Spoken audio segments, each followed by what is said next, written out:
definitely go and check out that stream. That was pretty wild.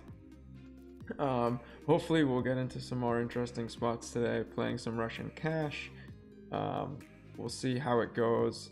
We might change up the format in future ones, but probably going to stream quite a bit this week, as been having a bit of fun with it, obviously. So let's dive right into it and see what we get today.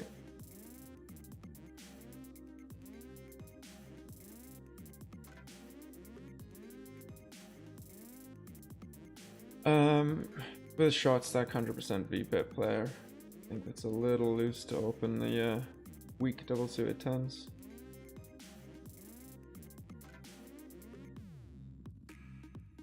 Man, this is probably too loose of an open, to be honest. Not a bad hand to c-bet. We do block a ton. The c-bet range with the backdoor flush draw, I could honestly go either way on this hand. I'm going to lean towards aggression when I'm kind of indecisive.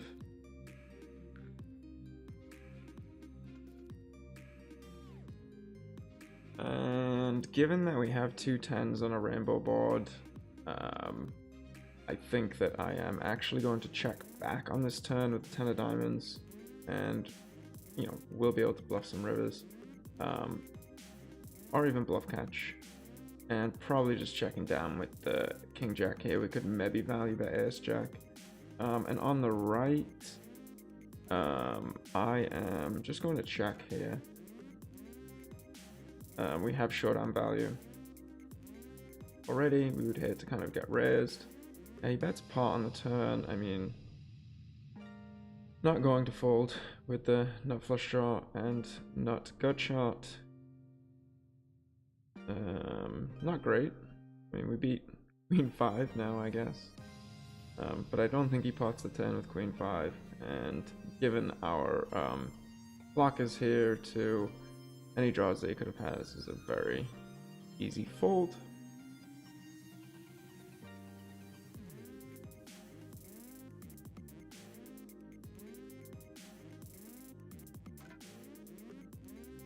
And I would have opened this actually if it folded to me. When someone has 12% VPIP on the button and I'm in the cutoff, I basically think of it as my button. So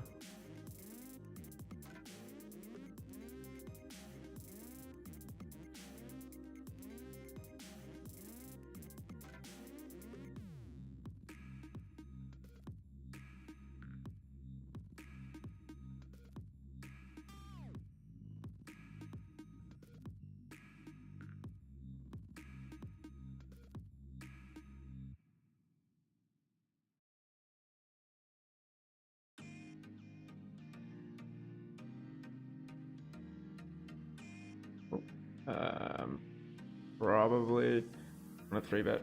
I was trying to figure out the stream against such a tight player under the gun that I don't love it, and this is over a ton of hands. So he is kind of crushing on this flop, and probably just gonna check call, I guess, with the nut gut shot and some backdoors. Here, I just don't think we get too many folds on this board, and we have some backdoor equity. And gonna check call here, I guess.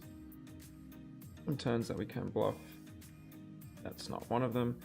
Do a large sizing here with a short stack behind. Actually inclined to just fold this. Am I?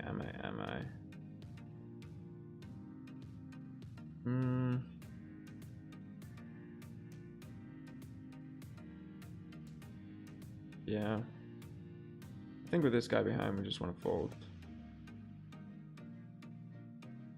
And checking down on the right, I mean, we really don't beat much.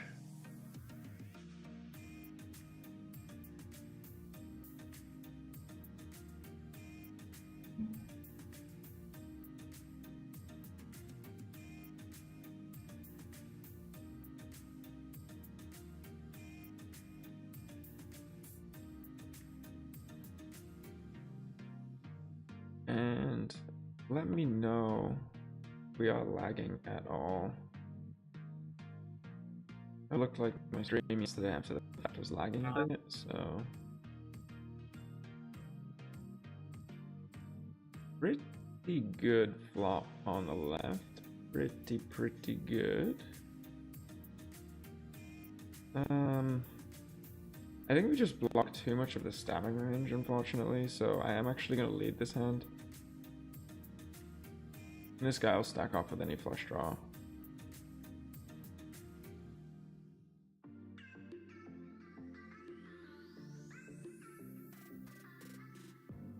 And I would usually pot this turn. Guy's potentially more of a recreational, so I think I might just go smaller.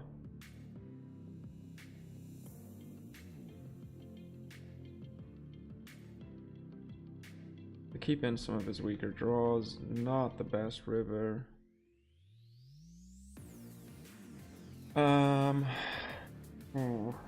So it's pretty tight over here. Only 16 hands though, I don't mind ISOing. I'm gonna check back with diamonds here.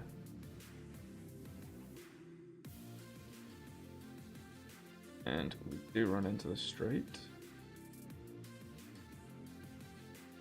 Pretty magical turn for that guy.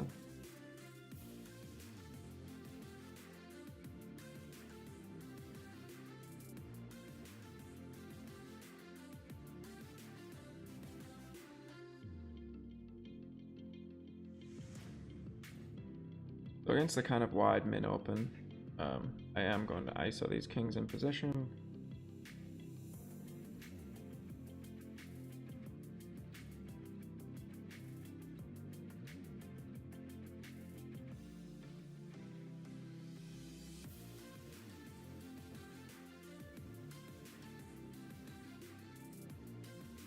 And SPR 1 against this guy, I mean, it can't fold. See what this guy does. And then gonna raise on the right, blocking some of the turn draws and a pair. Shouldn't have too many like strong 2 pairs in this situation, and it's a pretty weak bet. This is a little gross when he calls, but it's such a small bet. Obviously, unfortunately, like we can't turn the nuts. And we'll just be folding on the turn. Definitely folding now. Yeah.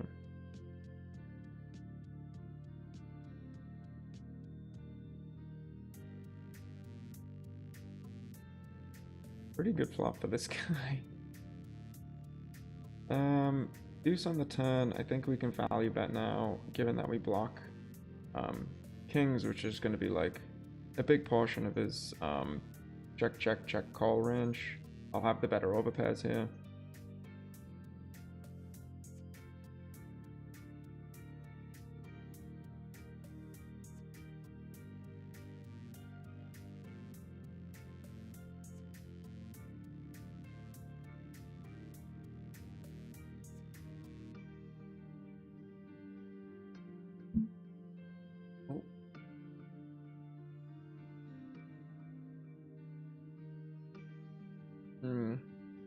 It's too weak to even plan the cash drop.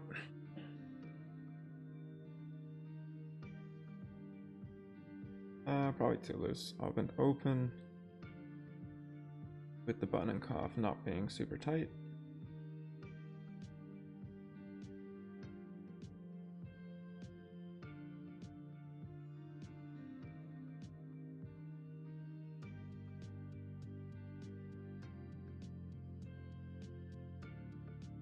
So it's actually kind of interesting. The guy that was in the bad beat jackpot with me yesterday, he like messaged me like right after the right after the stream, and was like, "Hey man, I was just sat there praying you had quads." It was pretty funny that he kind of watched my channel and like was involved in that hand. So that was pretty cool. He actually sent me his replay of it today.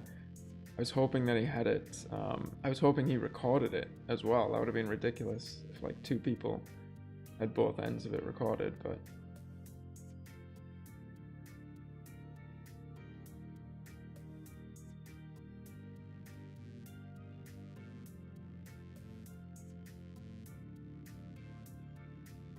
very standard 3-bet on the right against a button open.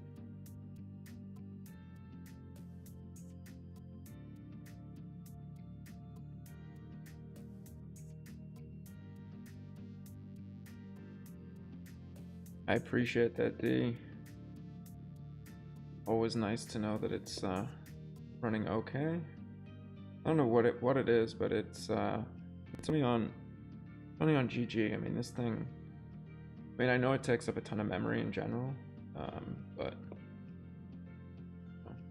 pretty powerful computer that I have for Sims and stuff. But for whatever reason, GG just seems to screw me over on the streams a bit.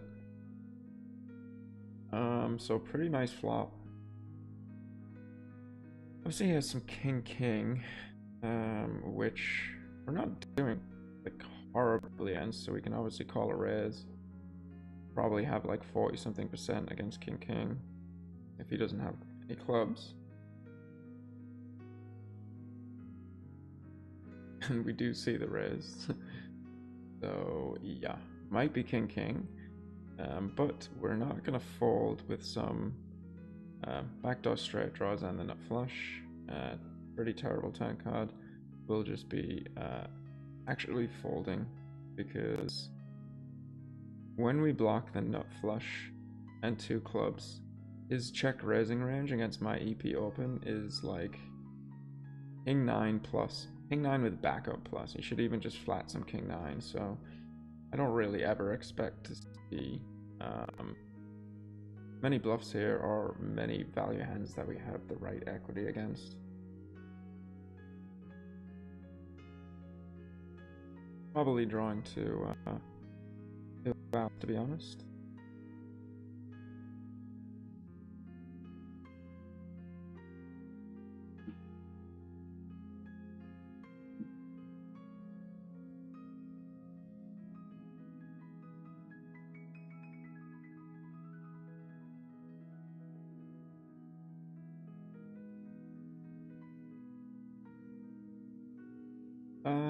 Could raise here, but I think our hand is actually too good on a few runouts to bluff catch with, and that's a nice turn.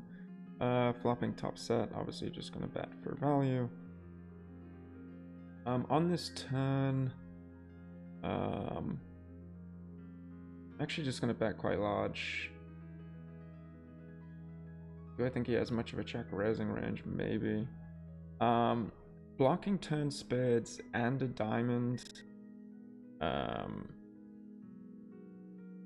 And some of the straight draws, I actually kind of want to go for some value here. Makes it more likely that he had a made hand on the flop, like 6x, 7 something, that we can get value from. Not a great river. We don't unblock high spades though, which is good, obviously. But obviously just going to be shipping it in here, hoping to run into the 6-7.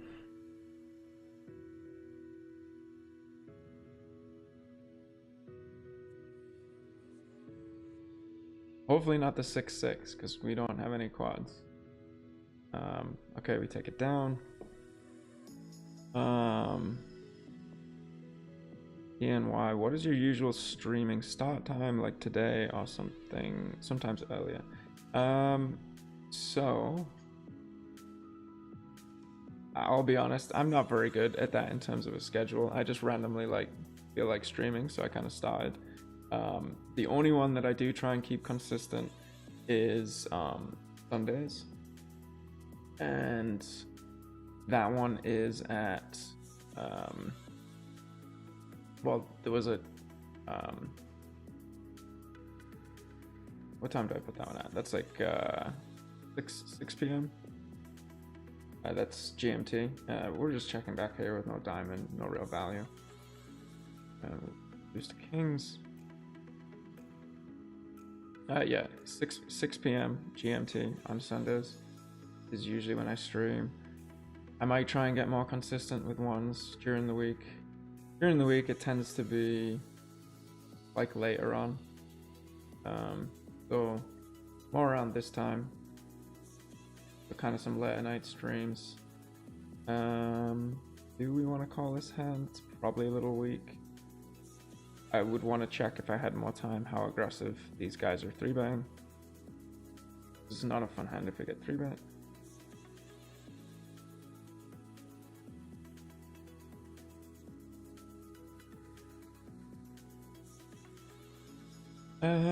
With a backdoor flush draw, backdoor straight draws, I think we want to call in position. We can use the queen of clubs here. This guy can have some like random 2-pair junky type hands out of the big blind, of course, and he'll have more like wraps and straight draws than probably I will. So that's not a good. I need to keep saying that because when I keep saying like what they have in their range, that the turn just smacks their range. And okay. So this is a river that I definitely would consider bluffing if this guy didn't bet. This guy here has most of the nut flushes in terms of combos. So I'm not going to mess around with that. But I would have bet there had he checked.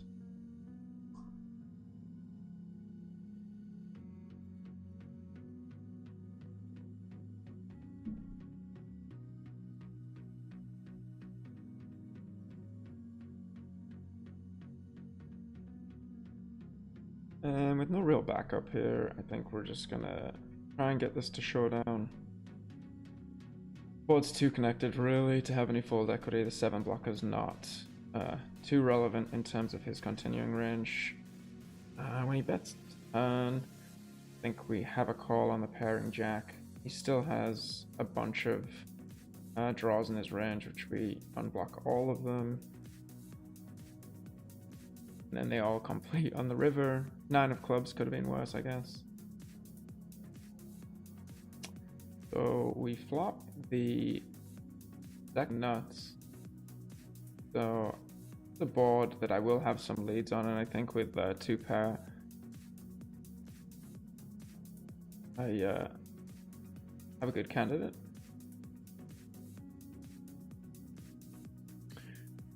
On this turn, I mean, nothing really changes. It would be unfortunate to get raised, because people will definitely have some slow plays on this turn.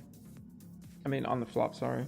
Given that the board is like very dry, 9-10 is likely not going to raise.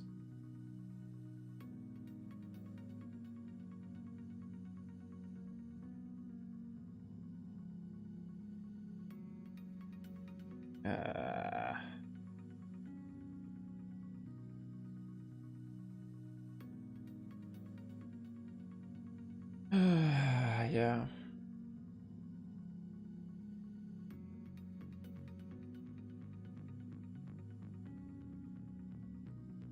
And we fold with top with 2-pair.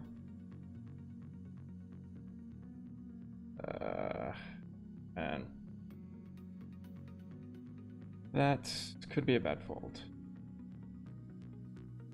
I do want to look at that one multi-way as to whether we bet there again on the turn.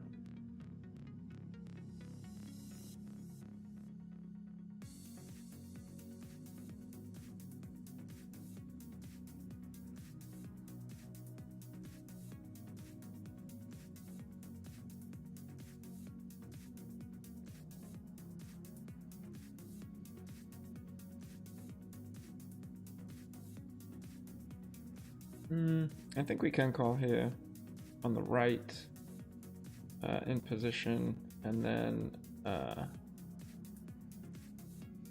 thing is, does he fold? Does he fold? Probably a bit of punt and very ambitious against this player because he's not folding flush draws, and he calls.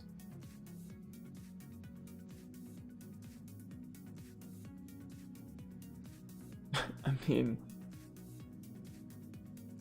I can't fold, I don't think.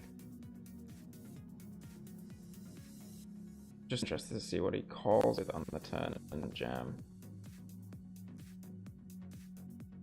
So gross.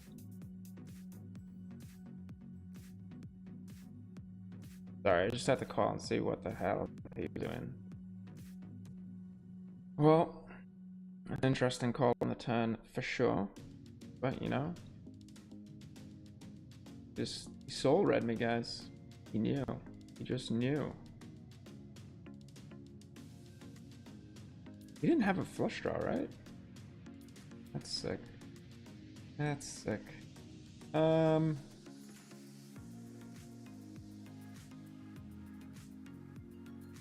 want to check back here. We only ever fold out kings, basically. We have the queen of diamonds, which will come into play on a few turns. Obviously a good card for his range when it goes check check. Pretty big blank, and I think we can just fold. If their suits were reversed a little bit, you know, I'd be more interested in betting, but with the ace uncovered there, he has a lot of strong hands that he can continue and raise with.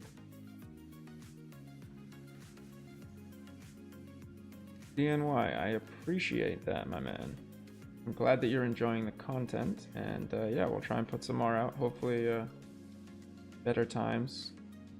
Usually I like to play like after I'm done kind of grinding for the day, because I make mistakes on this stream at, you know, PLO 100. It's not as much of a big deal, and also probably makes just some enjoyable content when you guys can see me make some punts and get into some spots that I shouldn't be in, probably like that non-nut straight. Gonna be a very high c-bet board, and obviously very nice flop for our hand. And we turn the nuts.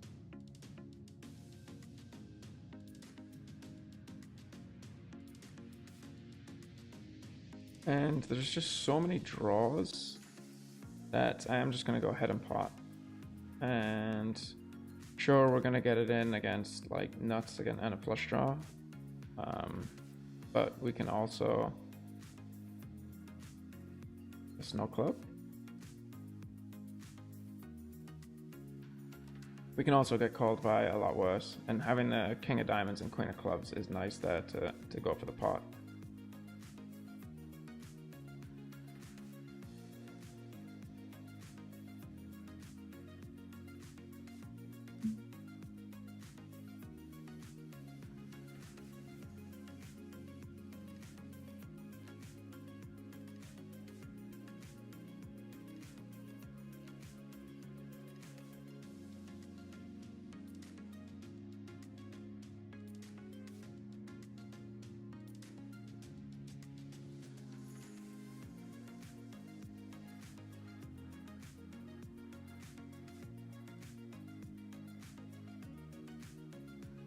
Given that this guy's so tight behind and a tight big blind too, would be nice to play this heads up in position.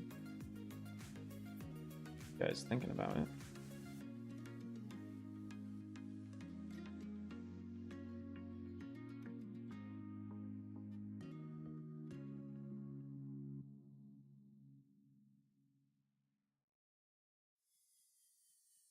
Won't be folding to a c-bet on the left table. Do we want to bet? Here I think with a diamond, I think it's a good option to bet here. Put some pressure on his overpairs. We can definitely fold out aces and kings. So now, I mean, we just lose so often to aces and kings. The question is, does he fold like when diamonds miss? I don't know. I feel like people get really call happy when diamonds misses, even though there's a straight draw out there. How much 5-6 or ace deuce do I have? I'm gonna actually just check back here. Yeah, we do lose the kings. Oh, 4.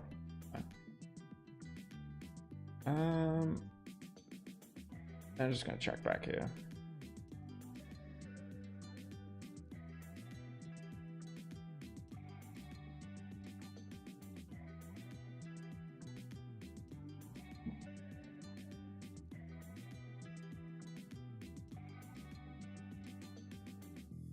Some greasy hands in the cash drop pot so far today. Not enjoying it.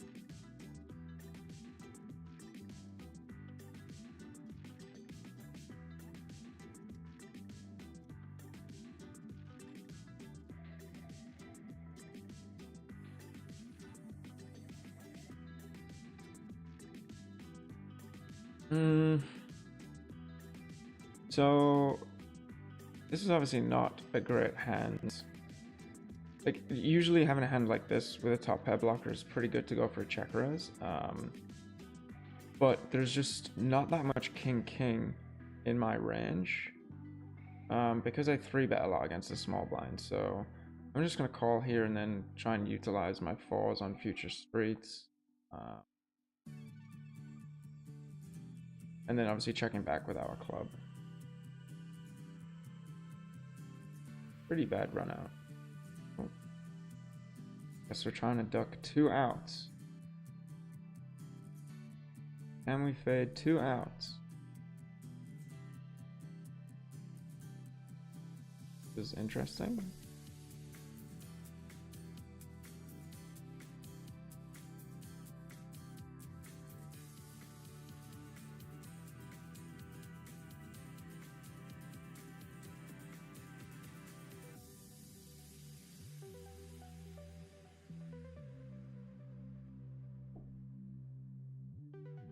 I mean, it's a lot of cash drop pots. I mean, I guess it's Monday evening. I don't know if anybody knows the stats on that or the distribution of how often those happen in like peak times versus non-peak times. I would assume more on like a Monday night, but I don't know by how much. And folding to the 3-bet. And the walk with aces, we love it.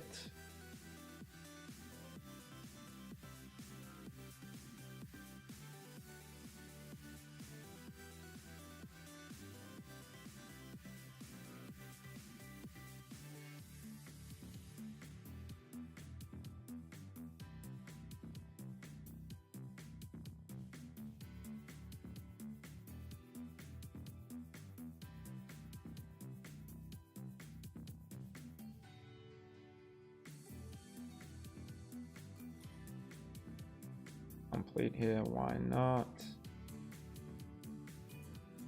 Bluffing the effective nuts.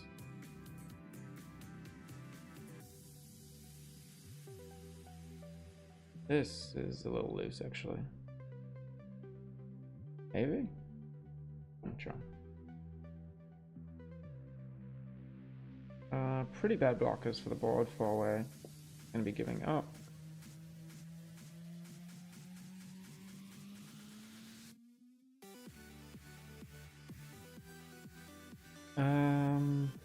However,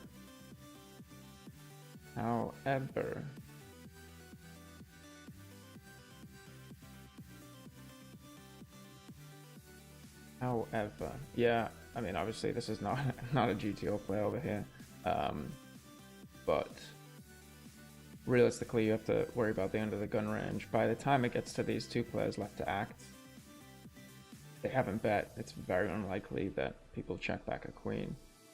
I'm gonna 3-bet this hand, actually. Nicely connected jacks in position.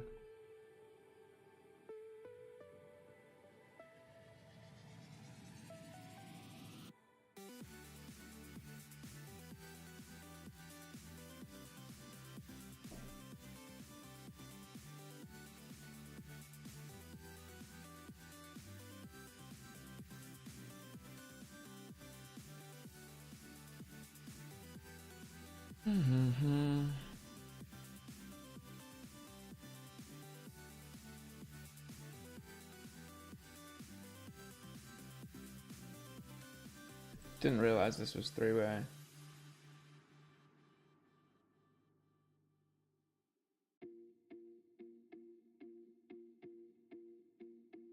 But given we earn pretty nutty draw, I'm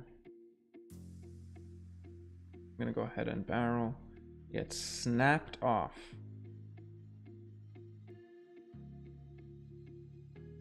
One of the fastest calls I've seen from a guy that is playing incredibly late. So when he snaps the turn, it feels like he's playing like this, like an overpair, like kings or queens with hearts, which obviously he's never folding on this river and potentially just hit the nut boat. So I'm not going to try and bluff into that range. And he does have a 3, and he doesn't bet the... If I was taking notes, people, and I had a color system for the nittiest play that I've seen in a very long time, that would be it.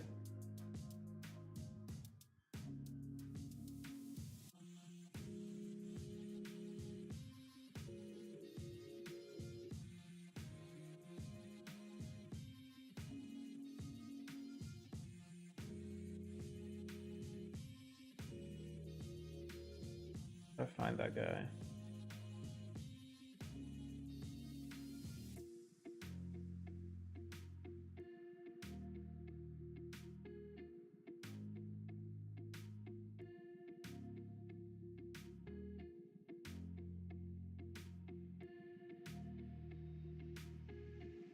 Oh my god, this thing is so slow.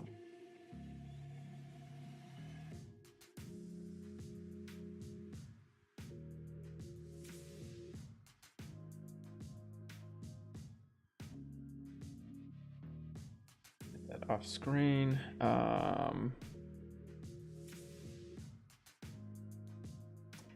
Probably could lead here. I don't mind check raising. Because obviously our queens are going to be very nutted blockers on a bunch of turns. You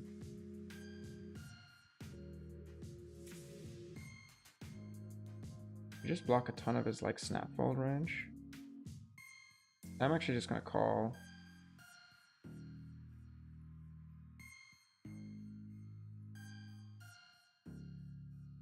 And he should slow down here with hands like King 10 if that's what he's betting.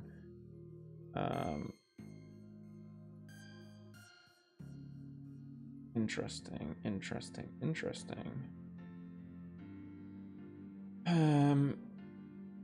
The fact that we have 2 queens here, obviously we take out a lot of his kind of draws on the flop. I think he's going to bet a 6 on the turn. I kind of just want to check call here. Getting check raised would be, I mean, getting raised would be kind of gross. We do make the right decision, but do not get rewarded.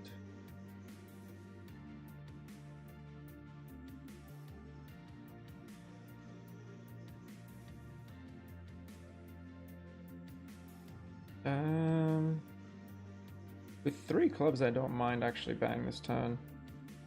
After it checks through, blocking some of the straight draws, 2 pairs. And, you know, this board is pretty good for our range after we call him in raise. Oh, the big blind.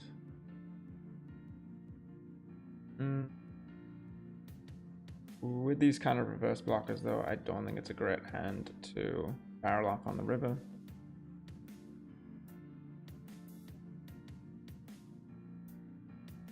And yeah, I honestly didn't realize how short that guy was. I would not have played the hand that way. We get check to here. And without a diamond, I'm going to check back. And going to call here against half pot with a ton of non-diamond rippers that we're going to look to bluff.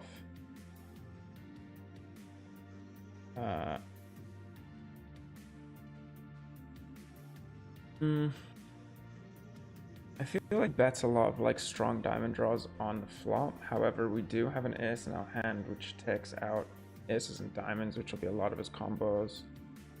Maybe this is a bit weak checking back here, to be honest. I don't think we're getting called anyway. Anton, hey, I watched all your vids because it's kind of too late for me when you're usually streaming. Thank you for making great content. Keep it up. I appreciate that, sir. Where are you located in the world that it is very late for you? I think most of my viewers, or a good portion of them, are from like the US and the UK. So I try and tailor around those times, but I'm interested to know where everyone else is from. By the way, why are you playing Russian cash and not reg tables? Yeah, I mean, I always kind of say that I don't even play on GG when I grind, and I definitely wouldn't play Russian cash. The reason that I do it is because it's just a nice format, and it is like a lot less work for me in terms of like having up like 4 or 5 tables and switching between them. Because if I put 4 up at once, you know, people complain they can't see it on their phone. So like 2 Russian cash tables fits nicely on the screen. It's a good amount of action.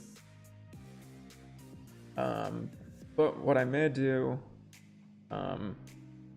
later on is maybe play like 1 Russian cash and 1 reg table so that we can talk about some of the dynamics at reg tables whilst also having some consistent action on the other table. So that could be something that that I look at.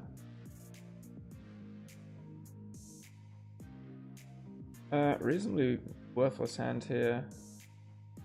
This guy's quite wide. I'm gonna go ahead and just bet.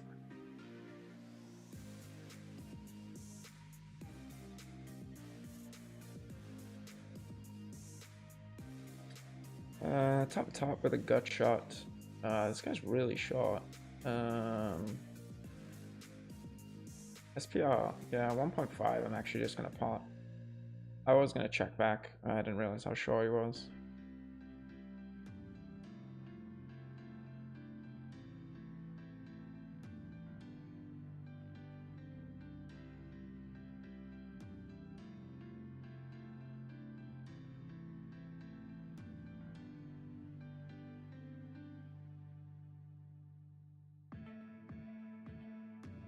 I mean, against this guy who's so short, I don't want to just flat, to be honest, and play a higher SPR spot. This is like not GTO, but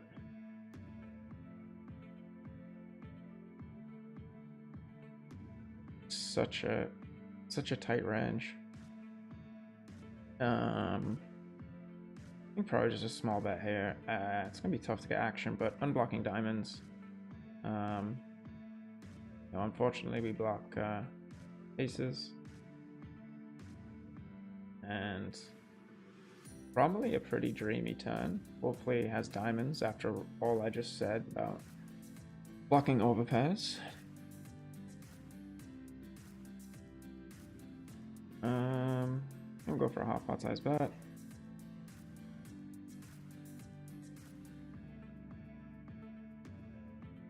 And checking back here, top 2 you can consider it.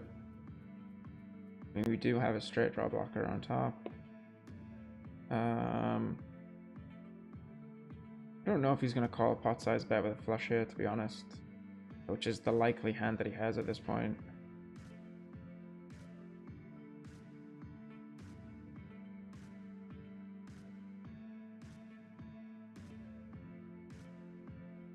And just going to check call on the right. It is a pot size bet. Though he doesn't really check back any straights ever. Maybe he has the lower straight. Can't really fold here. And now we unblock the lower straight too. And this hand doesn't really make sense though, if I'm being honest with you.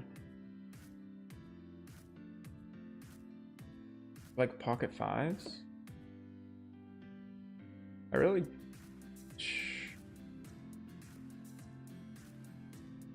Check, pot, half pot. He could have like 7-8 here. And have turned 7-8 in clubs. 5-5. Yep, okay.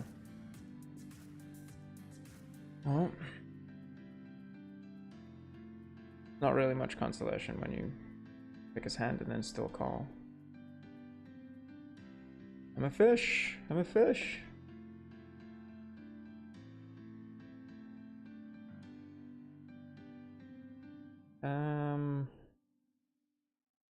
I was gonna say we could check raise here, but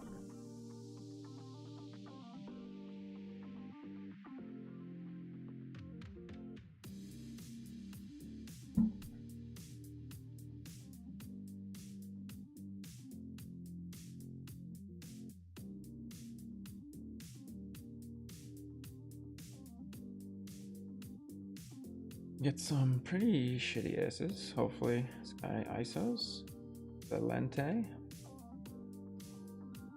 Fortunately, man, this is kind of rough because we are pretty deep, and we shouldn't 3-bet against this guy, but we want to 3-bet against this guy. This guy's short, so I am just gonna flat and play in position. Keep flopping the trips.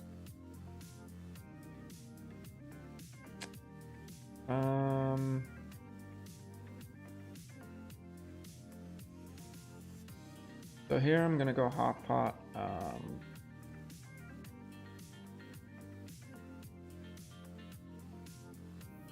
Half pot, stack up against this guy, fold if this guy gets involved.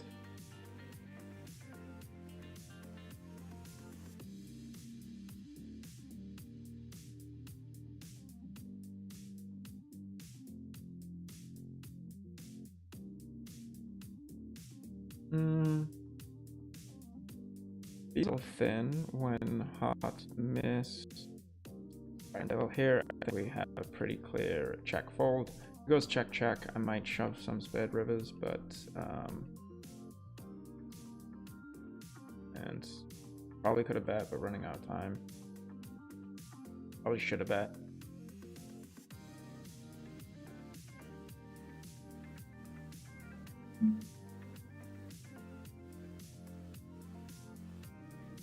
Oh man.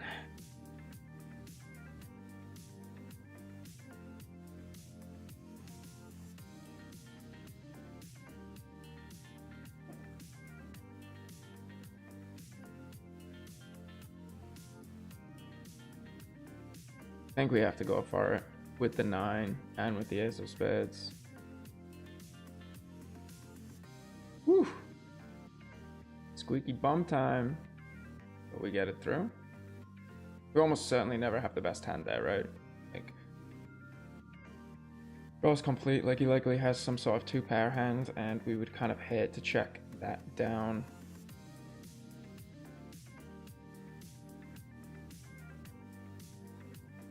Oh, Siberia. Yeah, it's pretty late over there right now.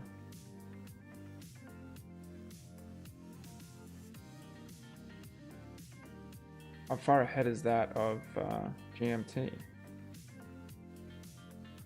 Because I do stream on Sundays at, I guess it's like 6 p.m. GMT. Pair an open-ender backdoor flush draw. Guy gonna raise much. I mean, that seems pretty spewy. Maybe we could just bet, but also our hand doesn't really play that great against a raise.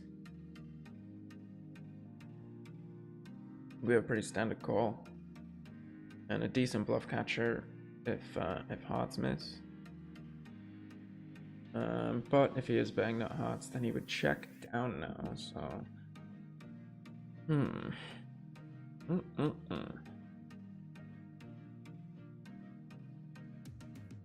Thing is, I think he probably even understands that this is probably a good card for me. So when people bet into you, when it's a good card for you, I think it's probably a good idea to fold. But he might just show me a bluff right now. I think with that many draws out here on the right, we're going to call against a small size and hit one of the worst cards, unfortunately. So I'm just going to check back with showdown value, expecting to lose to flush that we were pretty far behind anyway.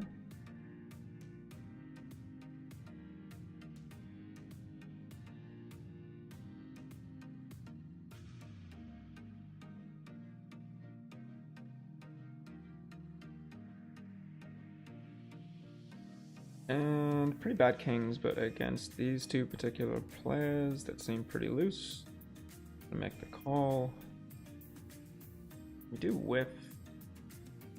Could be a good turn, to be honest. We could. I don't actually mind betting here.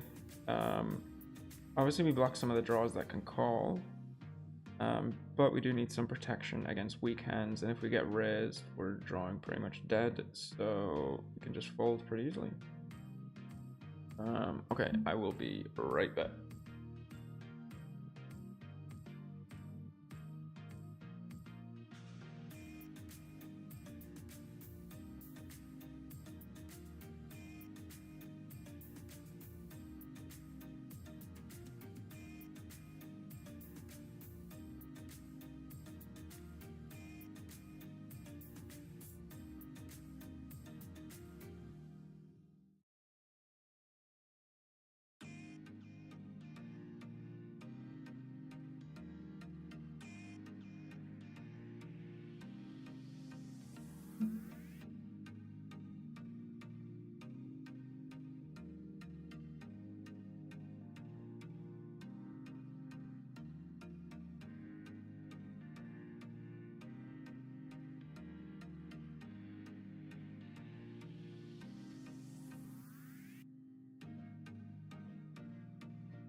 I'm gonna get a squeeze.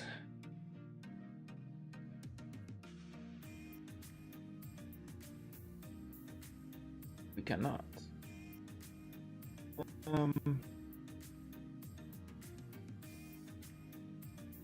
think I am actually going to check back here with some straight blockers.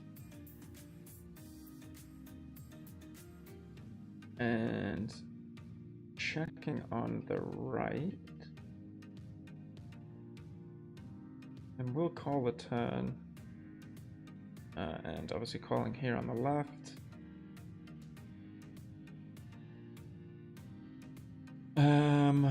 I think we just have enough showdown value. We can definitely lose here to like ace-8.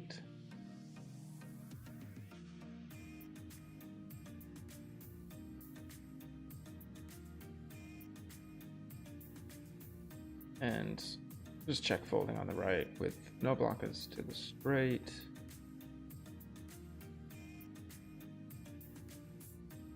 Nine-3 for the win.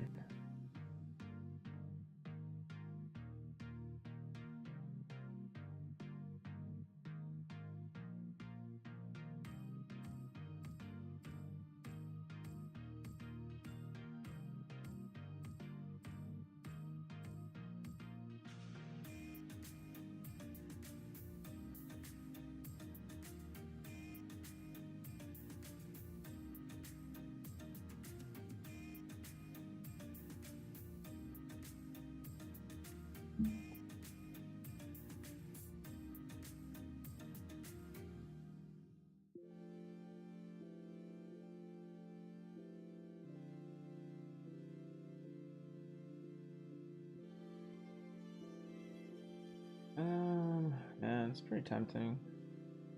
Pretty tempting.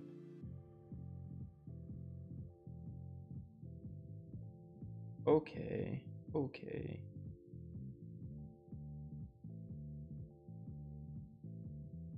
Yeah, I mean, when this guy's pretty tight, I don't mind leading out here, even without straight blockers. Maybe our flush draw is a bit too good to do this.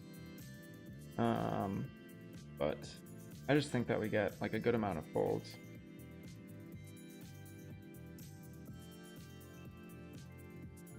Like people often get confused about what my small blind should actually look like, and really interact with that board too much. Like they just kind of lump in small and big blind together. To this bat with a pair, second up flush draw, just fold.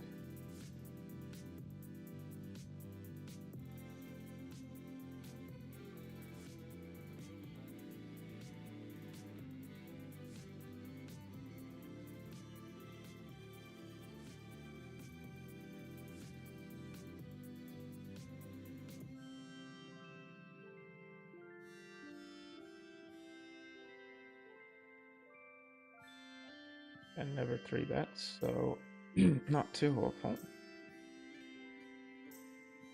Kind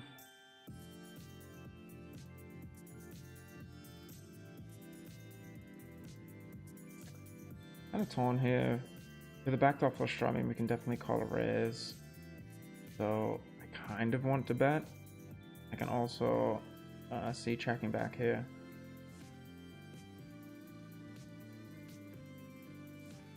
Oh, ace is over here as well. Okay. And then checking back turn. Pretty great river. Spade! Spade!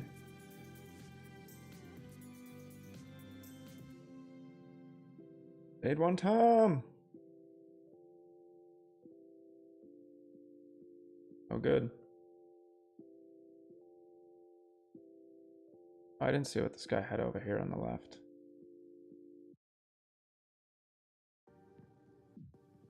Calamity, what is up? Welcome to the chat.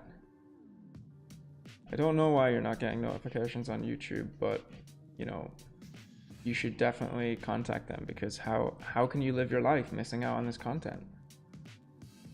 Should we?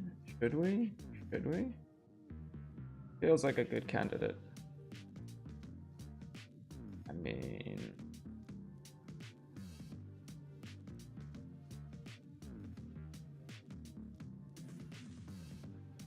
I'll have so many pots on this board that I think we kind of want to go for it. I'm gonna pop fold, I guess. I just realized stack sizes. Maybe I could have just bet smaller there. But with 2 backdoor flush draws after I pop, maybe I do actually have to stack off.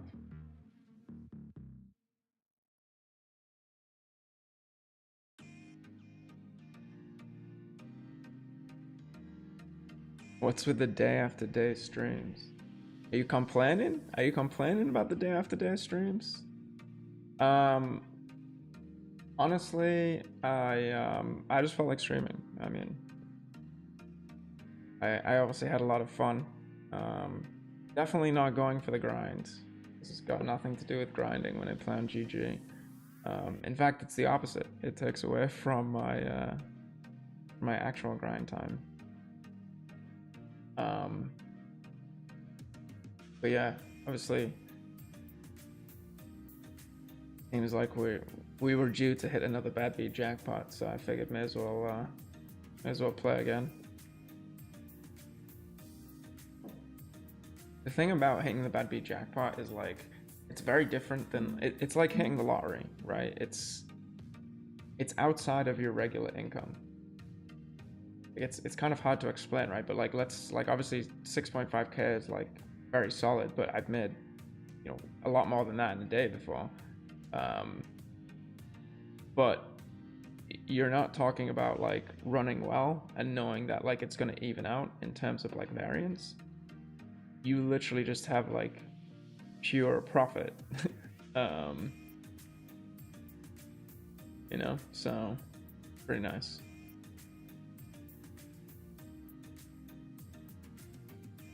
Didn't realize we were 3-way over here, but we get it through.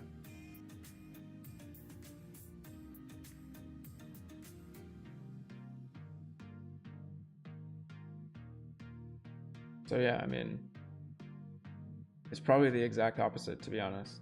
Like, I didn't feel like I had to work as much today because I just cashed out like 6k from GG, which has like got nothing to do with actually like playing poker.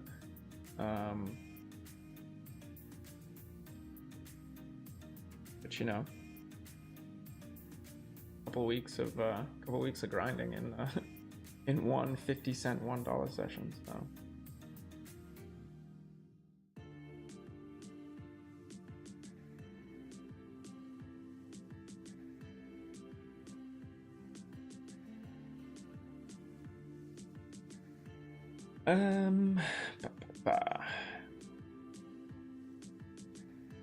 I think I want to check back on the right. Blocking hands that we get value from, we can pretty much check call like any turn, and we have showdown value already. I mean, we could bet to get like queens and jacks to fold. I mean, this is nearly always queen X.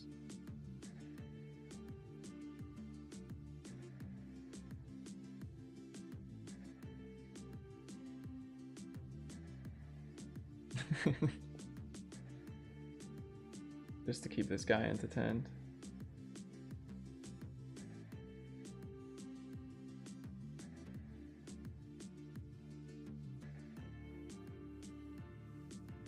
Value towning me with the queen X. On the left, I'm just folding on the flush turn. I don't think these are connected enough to consider 3-betting. I don't think we'll have many raises if he did bet. Obviously, this hand doesn't play very well on many runouts. So you can use it more as a blocker hand to get, you know, ace X with overcards to fold. And then just check down. Hopefully he checks down like ace king, ace queen. He does bet, which is unfortunate, given that we don't block any of the straights or flush draws.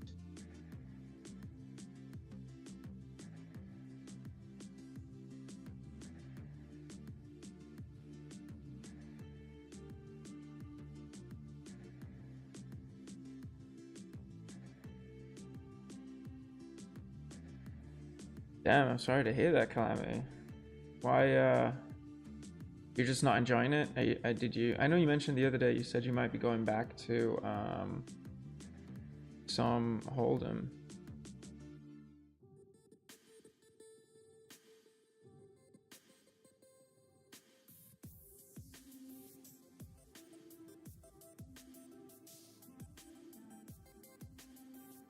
Small bet on the left.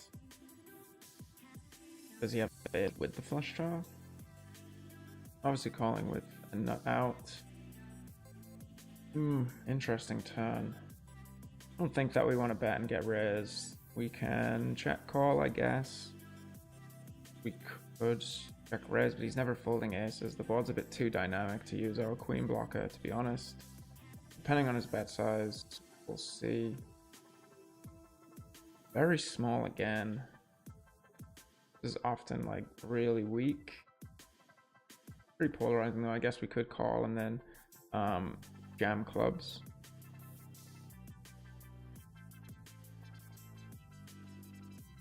Pot size bet on the right, just gonna fold into 2. I'm very confused on the left, to be honest. People don't usually play very strong hands like this. You could have like S10. Don't know. I don't know. It's a very weird hand.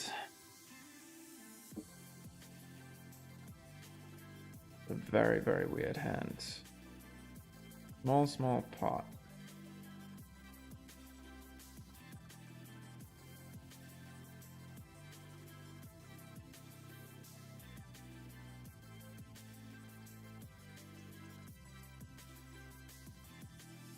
Let's pay him off. Pay the man. Oh, sneaky. Sneaky.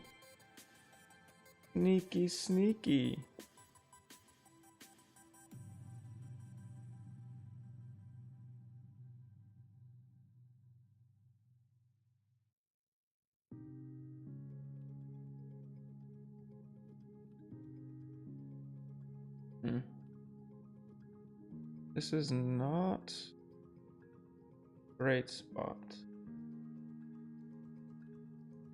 I think we might just fold, having to play this guy out of position.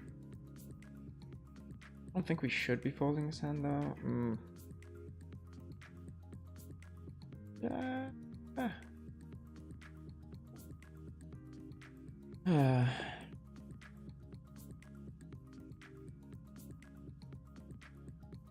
mean, flop the nuts. But he also flopped the nuts.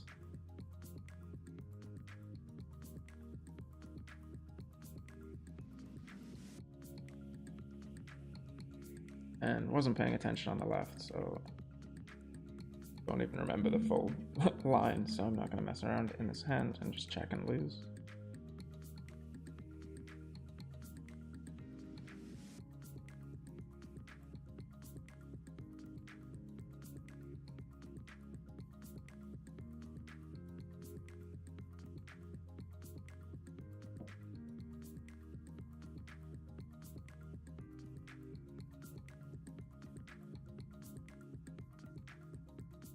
Not really enough to bet here, but with some decent turns. Oh no. No! And then just check folding. Taking a shot on spin and gold. Have you looked into that? Like what is like the average, I guess, like cost of those spinning golds?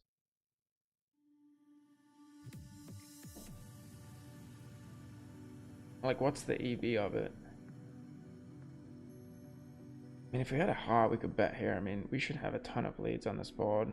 Unfortunately, we block all of the high cards and no hearts. If he checks back, then that bets.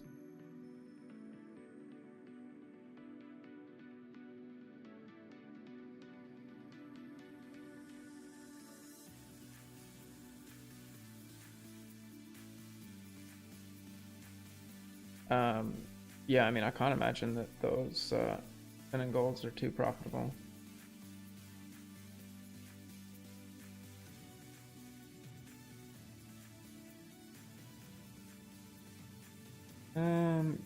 Air, gut shot, backed off, flush draw, 4-way, yeah. I don't think we're in great shape.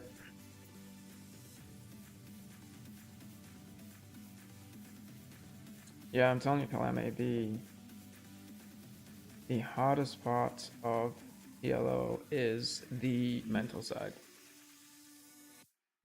I mean, I do it for a living, and literally 2 days ago I caught myself playing absolutely garbage poker because I was like slightly tilted without really realizing it, and then kind of caught myself and I'm like, man, you just need to stop. You are trash right now. Literally have no edge in the game. Pretty nice flop on the left. We'll take it. And no reason to check back, obviously.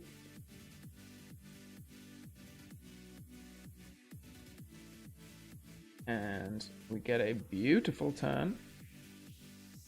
Got pretty deep.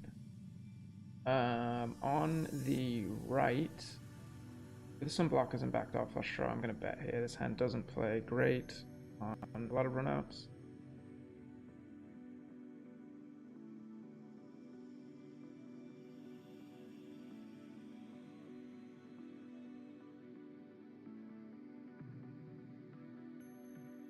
Well, I'm glad you'll still be hanging out with us, Calamity, and watching.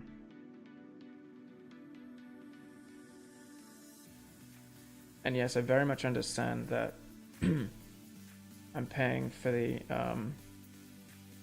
bad beat jackpot every hand that I play, but I don't really play that much on GG, and I just won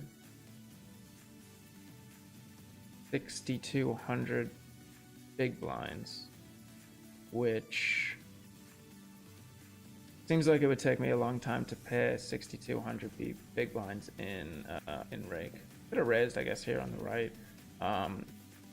Not ideal that I don't have a diamond, but blocking some of the low-end hands that contain a 3 and a 6. That's a great turn for my range. And so we'll be going ahead and betting here. Expect them to fold all flush draws at this point. Does call, I mean...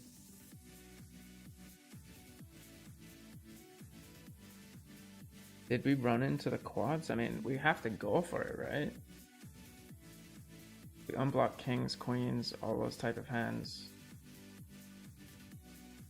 Snaps it off with an ace blocker, if that makes sense.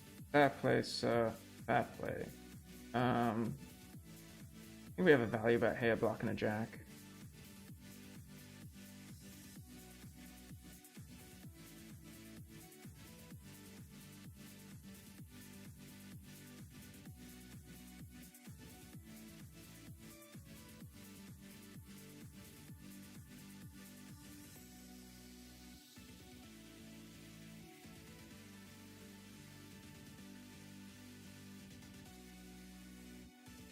We'll lose with the 3, but I think we'll be okay. I mean, most of his continues on this board are going to be overpairs, and we block a ton of them, so I think it's a good hand to bet, especially with a bunch of turns we can barrel like this one, but we actually pick up a lot of equity, and it would really suck to get jammed on by like Jack 9 or something here, especially because we don't have a diamond. I'm actually just going to check call this turn. I didn't see how short this guy was though. Not paying attention.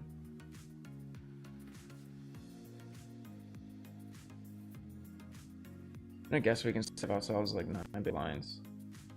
Like we're like at least against like 2 pair a lot of the time. And then folding on the left. I mean, I guess we can actually fold. It's still a pot size bet. Yeah, I guess we can actually fold.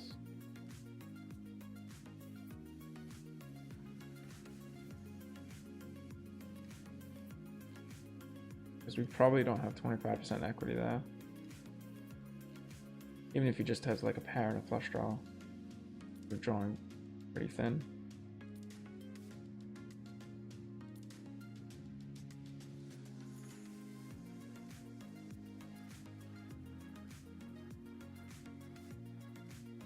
Yeah, I would take a look. I mean, most of those games, well, everything on GG is a rake trap.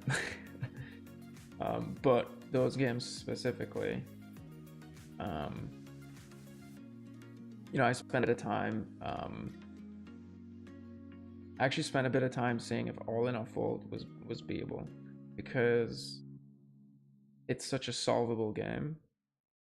Like, you can play perfectly, basically. It's not hard to learn how to play all in or fold perfectly, and people are making really big mistakes. Like, people are making pretty big mistakes. I don't want to say really big.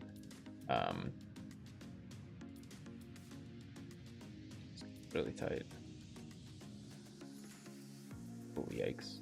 People are making big mistakes, but not enough to, not of an edge to beat the rack. Here again, it's kind of blocking too much of the stabbing range, so I'm going to lead.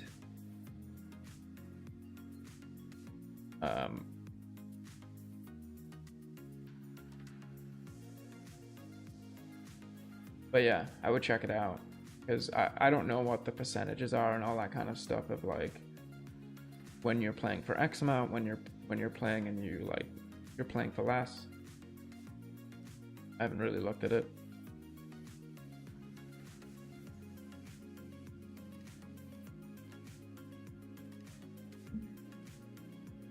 But I would imagine that it's probably not great. I mean, the best value on GG is obviously the ornaments.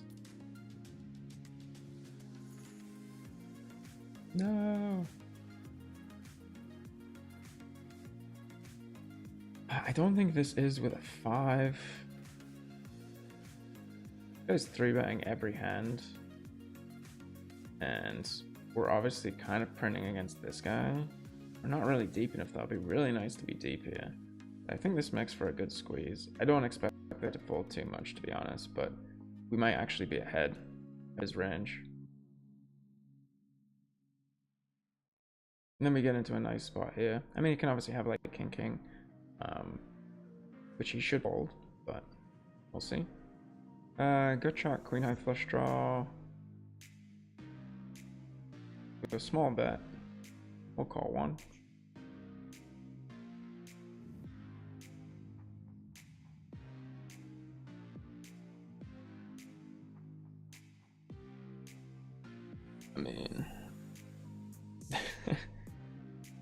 I mean, we flop a pair, but I think I'm just gonna check back, to be honest. Like, we just said that he's like tank calling with king. He's never folding a king on this flop, so.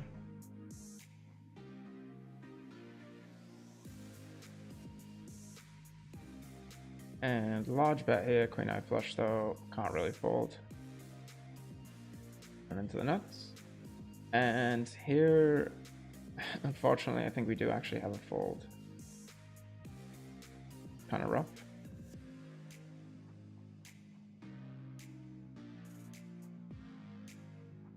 Some tight players behind. I think this is fine. Maybe not with this guy to my left here. Shouldn't really be opening too much 10, 10, 8, 9.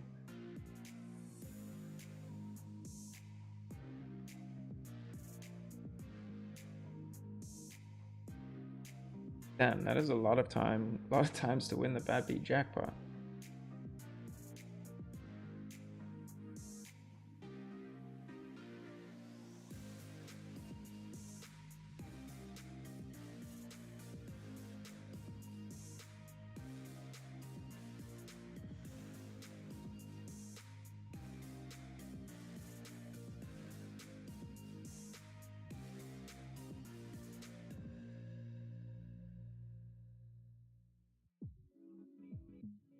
Well, all in all, fold is interesting because people are making like bad mathematical decisions. But the problem is that you're so short that it's not big enough impact. Like if you increase the blind structure, like if you increased what it was to be all in, how many big blinds it was that you just have to shove or fold on the flop. I think it could potentially be beatable. Like, I actually think it's relatively close. If you solve the game and you play it perfectly, you probably have like a decent edge. I understand that they're two different games. I think that you, if you're trying, again, if you're doing it for fun, who cares? But if you're trying to do it to make money, I think you want to research it first. Because anything like that just sounds like it's a bit of a trap. And I've done no research, so I have no clue. But I'll tell you one thing. It's like when the casino offers you like insurance, or they offer you these wild sort of side bets or whatever. It's not out of the goodness of their heart. Usually it is a very profitable situation for them. So on the right, just gonna be kind of checking down. Ace queen 10-5.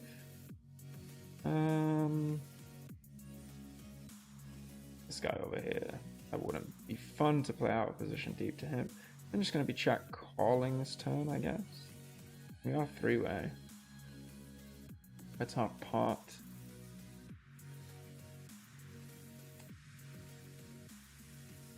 Actually don't mind raising. Like he never has a 4. I can still have some 4s. King. Obviously still in my range. Could have like queen 4 or queens for sure.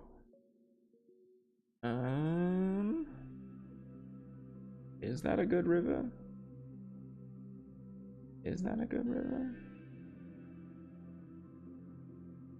I'm gonna tank check and see what happens.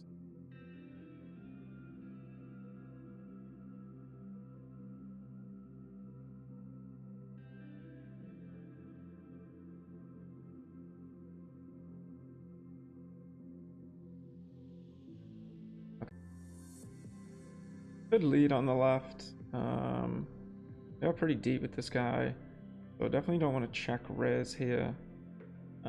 Our hand's going to become a bluff catcher on a few runouts, and not that many runouts where we want to get the whole stack in. That is a very bad turn when we hit our straight blocker on the turn.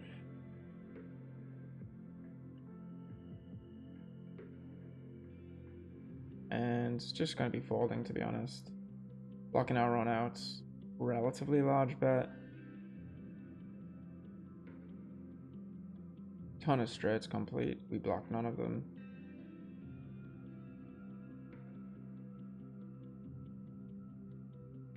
What is up, Jaskarovich? Was that close, maybe?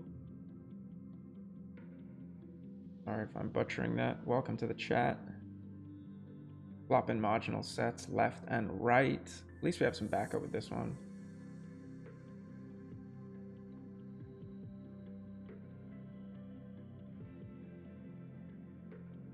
Definitely gonna bet unblocking the ace, unblocking spades.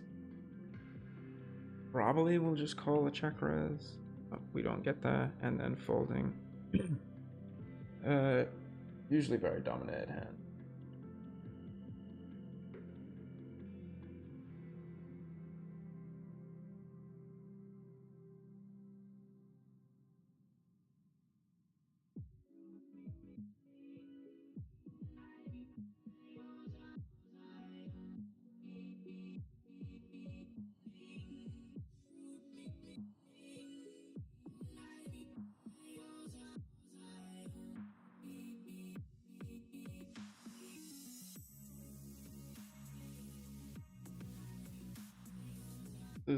Yeah, I'm actually gonna fold this. Oh, the short stack 3-bet. Come on, man. I'll fold.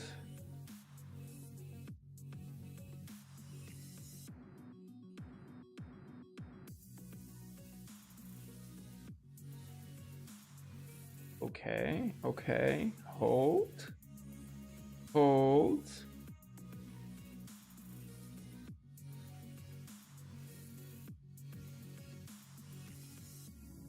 Alright, ship it.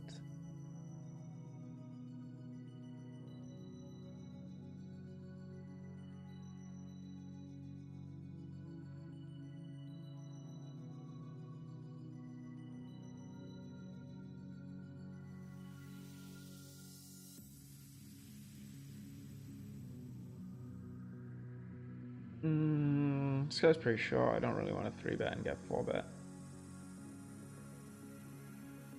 If we even get the chance.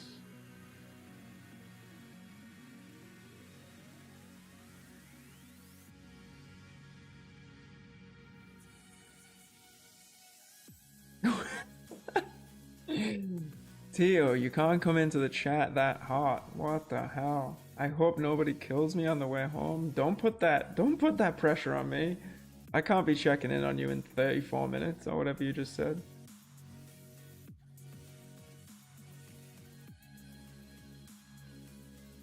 Ooh. Spicy flop. I mean, I should have no leads here. Gas will check. It's just gonna check through so many times and it's so sad.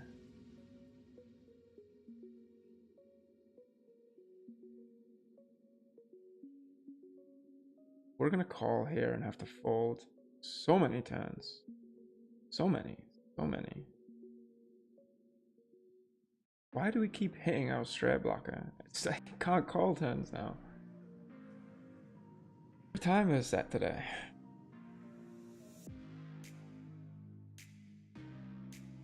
Jack Tonaton.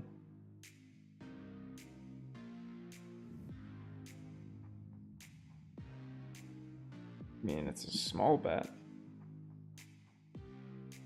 But if we call, I mean, this guy's gonna overcall with his ace jack, ace tens, and our out is like so tainted, unfortunately.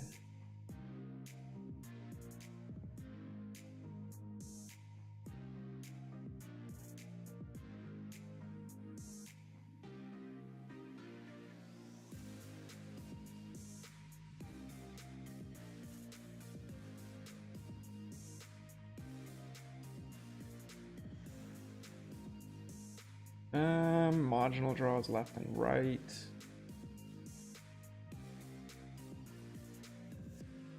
All right, let's just have the jack of diamonds. Straight flush versus better straight flush. Oh, come on. What is this? What is this shit?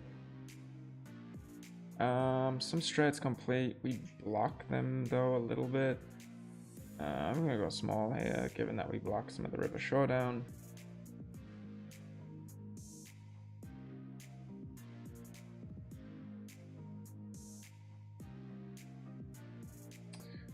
How much time should you spend studying?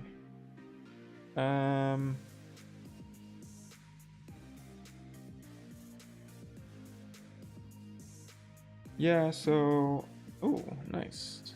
Get 3 bets, so snap 4 bet. Yeah, I mean, it really depends. Like, when you're losing, like, I mean, when you're losing, I'm going to probably take time off and only study. You can switch it to 100% study if you want.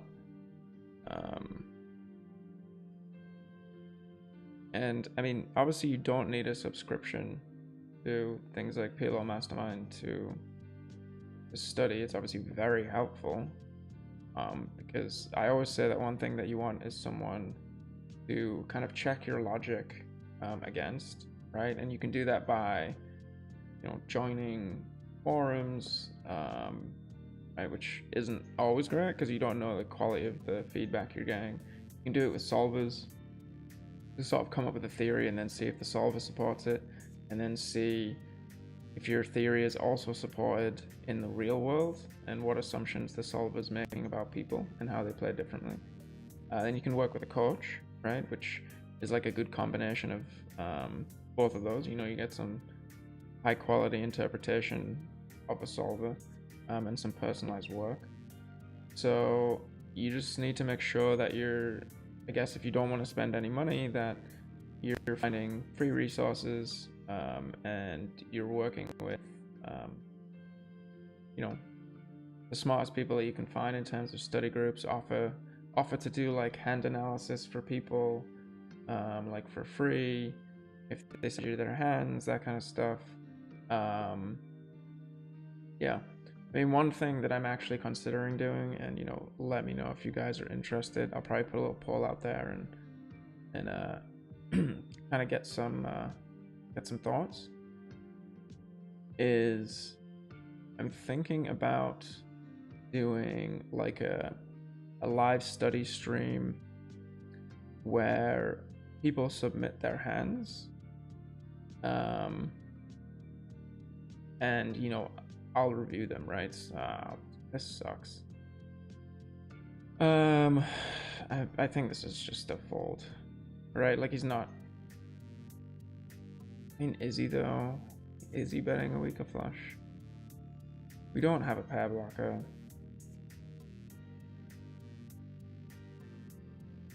I think that we actually just have to fold here. I don't know what bluffs he has, to be honest. Like, I don't think he's bluffing here with Jack 10.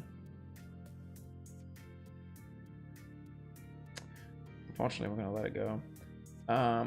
Yeah, so what I was saying is doing like a study stream whereby people jump in and you drop a link in the chat. There's a couple of like hand replayers out there that are free. You send me the link in the chat, and then I'll kind of go over the hand live, give you some feedback, and just figure out a way how to best make that work. And that might be with whatever you call those things, those like supers on YouTube, where you pay whatever, like $5-10, and your comment gets pinned to the top. So like we can kind of derive like a queue that way, and then that's like kind of a cheap and reasonable way for people to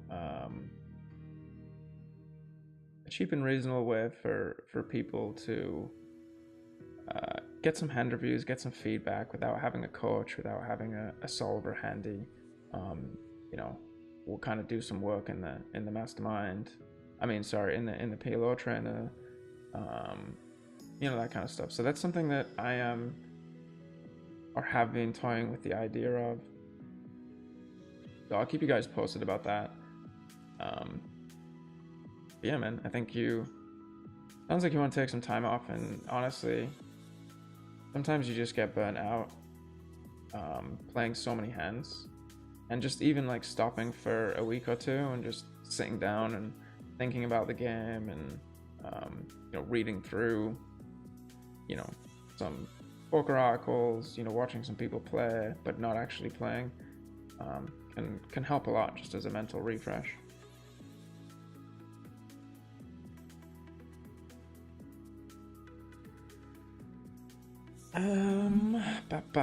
This guy is 3-betting really wide, so if he was 3-betting less, I would actually stab more at this board, to be honest.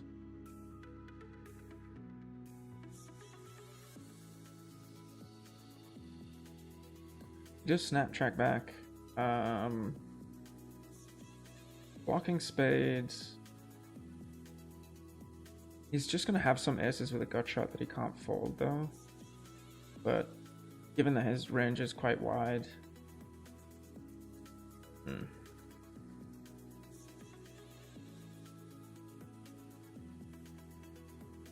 I honestly thought that I was in position here. We were messing up all over the place. And we get a not great turn.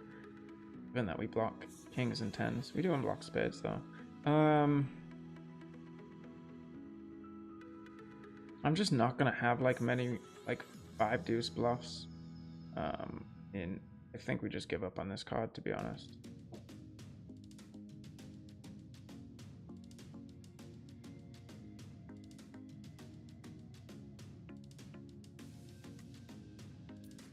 Makes sense. I mean, that's obviously a hand that took a fold. He pots the turn.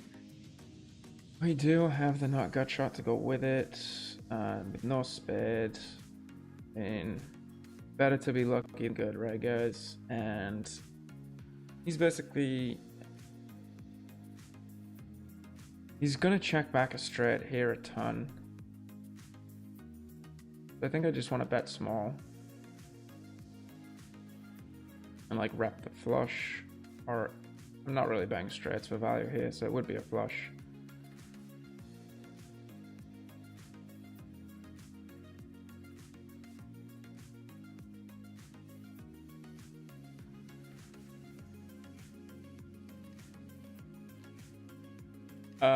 Mark, welcome to the chat. Yes, if you haven't seen my stream before, this is 4-card pot limit hold'em. That is exactly what it is.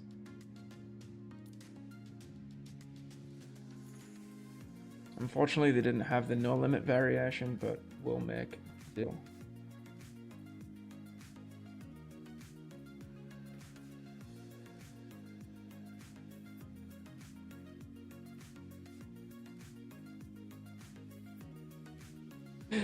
Calamity. I guess we... oh, man. Yeah, that's right. If he doesn't show up on the tables, then R.I.P. Tio. Tio, where are you walking that you have to make a statement that you that you hope you don't die? I mean, guys, we are crushing GG these days. Easy game. Bad beat jackpots. Snap check backs. I mean, he basically never has anything here, and it's such a small SPR. We just have to check and hope he catches a flush or something. Oh, okay. I guess we just call.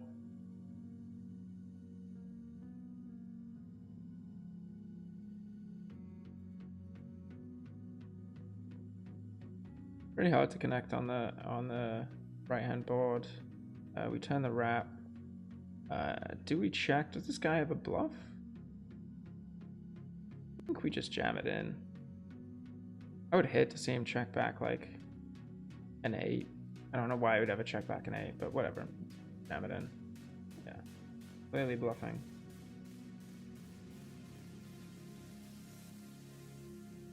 I don't think he checks back queens. I think likely we run into like queen X a lot here.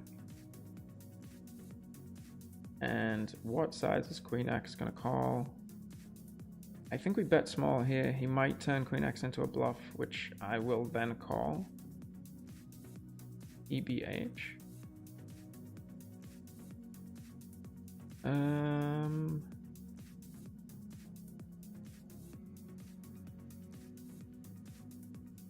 mean, if I'm ever debating between betting and checking, I'm gonna bet. Very good card for our range, blocking a diamond. No real hope with a kind of weak gut shot. And raising this because this guy's playing 14% VPIP. So I think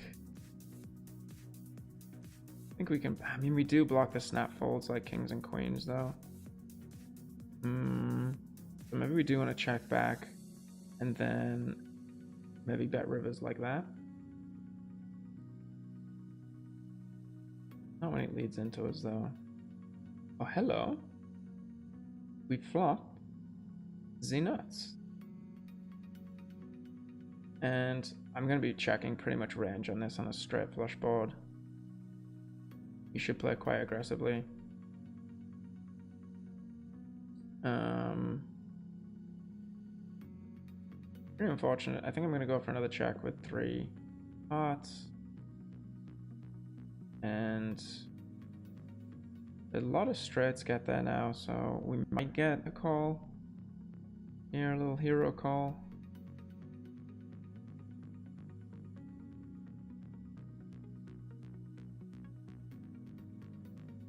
And we do not.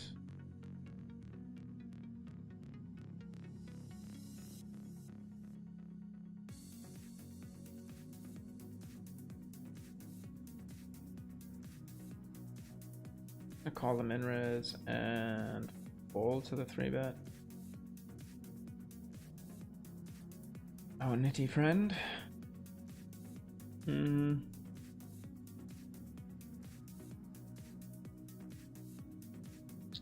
We're kind of deep, so I guess we can start playing. Oh man, I keep missing that it's 3-way, man. I need to stop and go to bed. I don't know if it changes my decision, but I thought we were heads up. But getting check raised is obviously pretty gross in this spot. Even with top 2.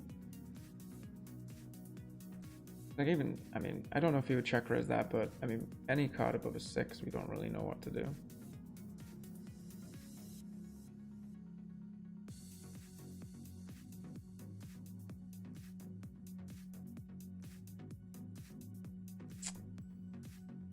Oof, yeah, Nottingham, not great. I actually went to school in around Derby for a couple of years, and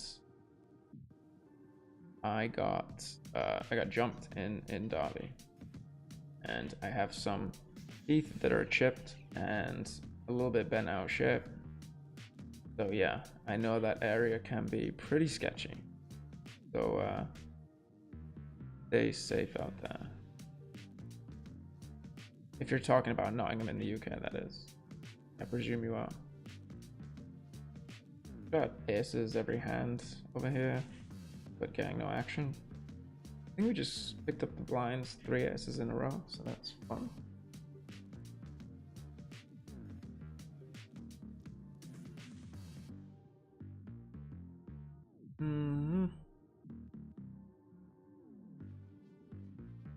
Again, probably not opening these at like reg tables.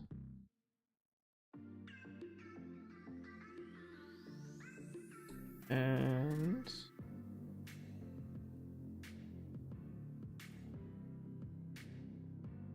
probably gonna check call actually. And I'm just gonna call in position. I mean, things are being good to us today.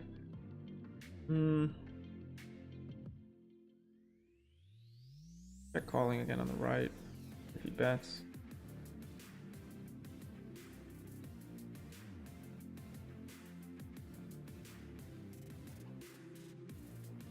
And I think on this particular turn, I don't think we're going to get 3 streets out of him. But I am actually going to check back just to be a little sneaky here and hope for a river like that.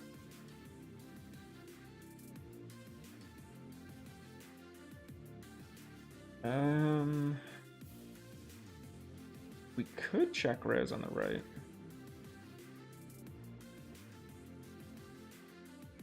I expect him to snap. Oh, he snap calls. Oof. Oof.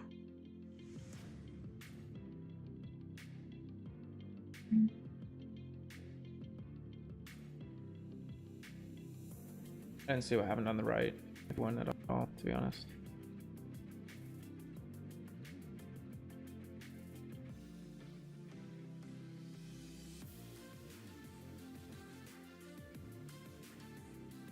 See if this guy's tilted against us a little bit. The ultimate marginal hand. Yeah, I'm just gonna be back folding.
I don't know if this is too loose with the Kakai suit.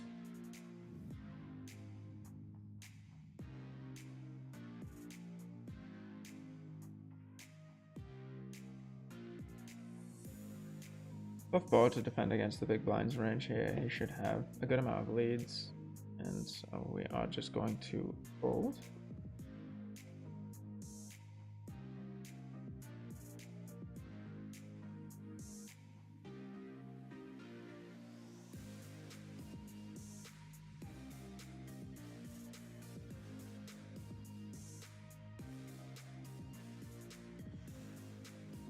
I have a ton of c-bets on this board. Very dry. We could pot. Don't mind squeezing here. Squeeze folding. I want to bet.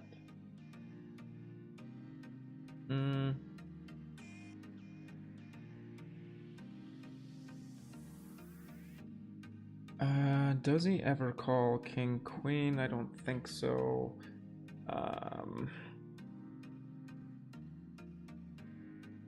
I'm blocking diamonds. I am gonna bet somewhat large here. Obviously, we're not doing great against the check raise.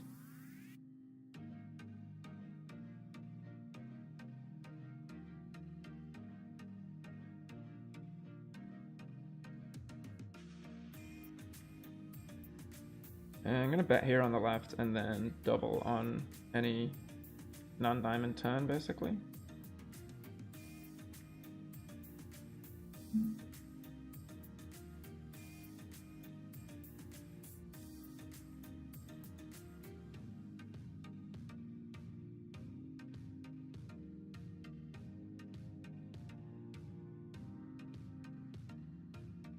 I think this might be the most aces I've ever had in like a 5-minute span. Squeeze! Doesn't look promising.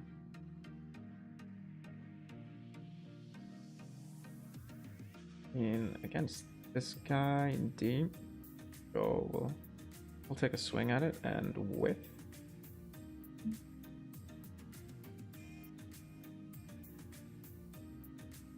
So we're kind of scared if this guy bets. Other than that, I think we have the nuts.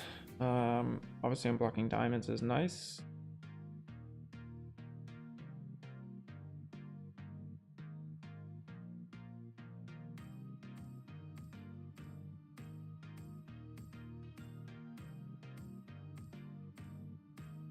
Also, Tio, I just thought, like, I'm like imagining you now walking home in this like dangerous area, like with your headphones in and your eyes down, like watching me play poker. Like maybe you should like just pause and like, you know, have your wits about you for 15 minutes and then turn it on when you get home. um and we kind of have like the anti nuts and blockers here. I mean, you should really bet like any 4 cards on this turn after I check twice. But we do river a straight. Yes, we can check call.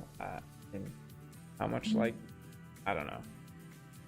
A very weird hand that this guy hasn't bet at this point. I don't think I've ever got this down to the check down spot.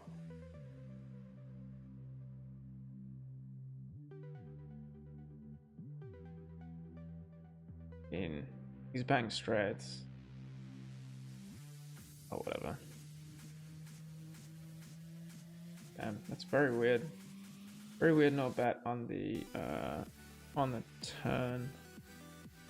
Don't really think that I ever see people check back diamonds twice there on a 4-diamond board. Still a bad ball. I mean, I would expect him to value bet straights there that I'm losing here. Still playing like a fish, but just a surprised fish.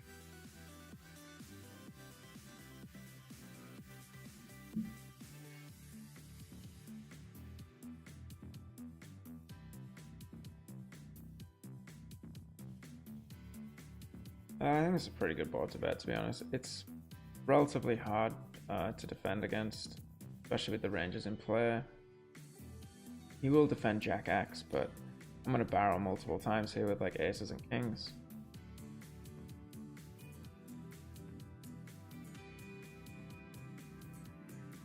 So I don't really need to go too large. I'm not trying to fold out a 4 at any point in this hand. Half pot kind of puts him in at a decision.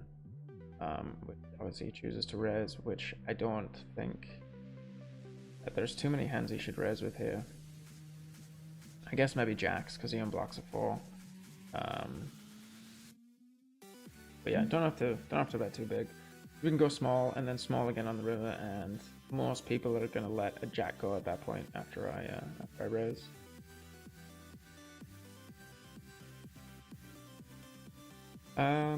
Blocking a 7, we obviously have some more equity against a 3 and less chance of getting raised. Unblocking flush draws. We want to go ahead and bet.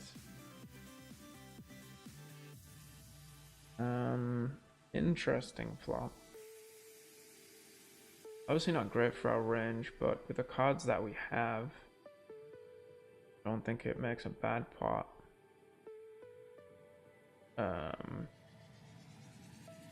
Just because we'll have the best overpairs and the hope that people have to connect well with this board, we block pretty hard.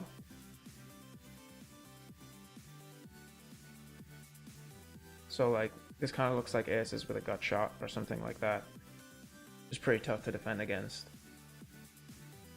And we're kind of trying to dodge, I guess, sets at that point with the blockers in our hand. Won't be folding to the 3-bet here.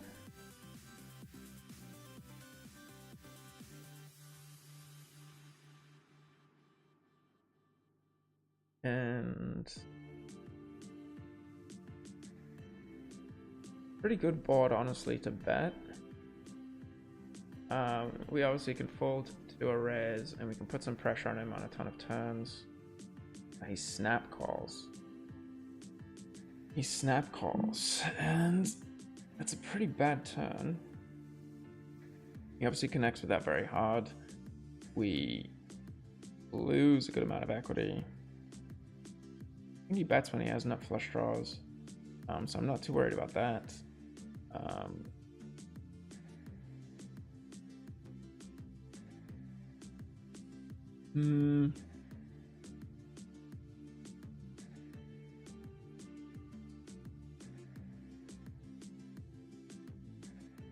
So like Queen Jack, he's raising.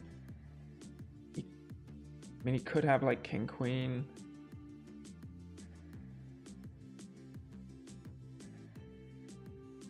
I would play like King Queen this way. We can definitely fold out Ace Ace, which bare aces is definitely a part of his range. So I'm gonna go for this. Might get jammed on. But we obviously never win at showdown.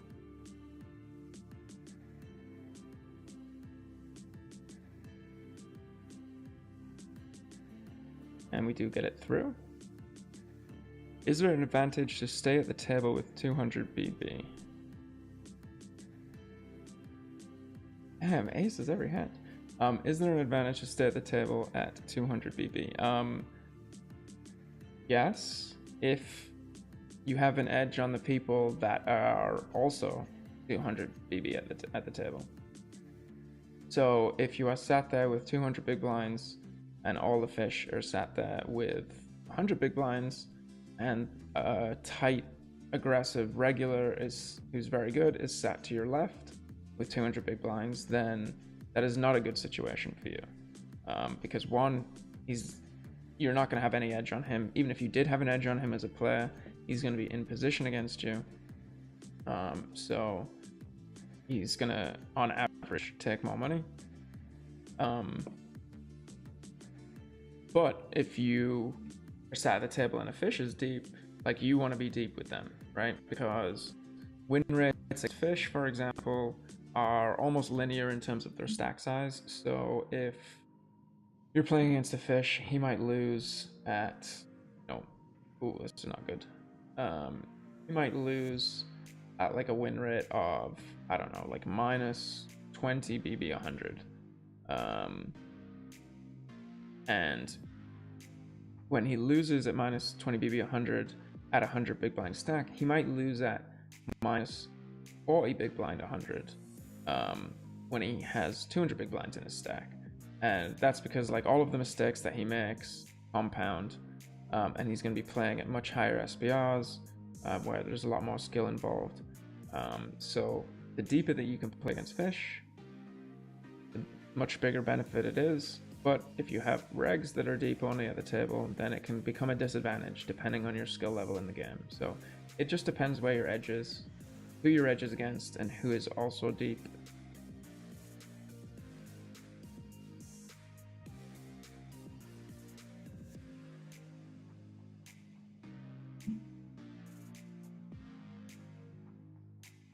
And hit that like button. Tio survived. I'm glad to hear it, sir. I'm glad to hear it.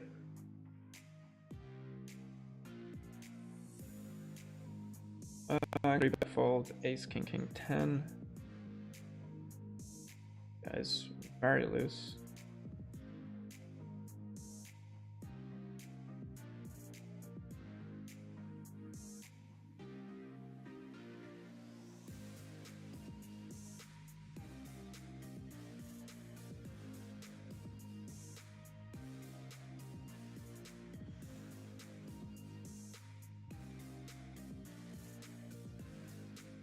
Go back to the min-raise strategy with marginal hands in cash drop pots. Come on, baby, don't jam. Okay, we have a pair.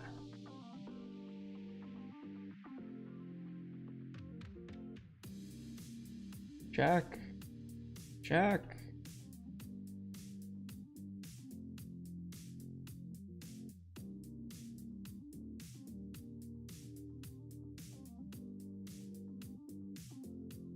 I really feel like I have aces like every other hand and getting such little action.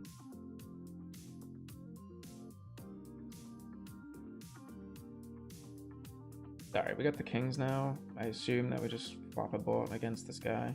No action, come on!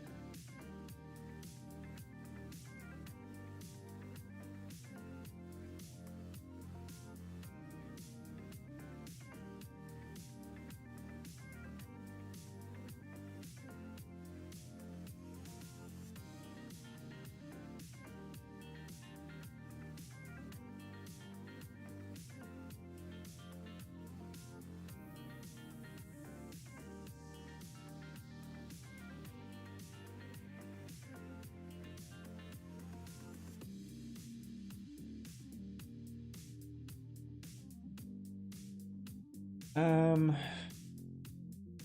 we ever want to check raise against this guy? I mean, we're pretty deep. He doesn't seem that aggressive, so not gonna bank on getting the check raise in. There's plenty of draws you can call with. Unfortunately, not in this situation. This is a tough one because with the ace on board, people are just gonna assume that I flopped the boat here. So it's gonna be relatively tough to get action.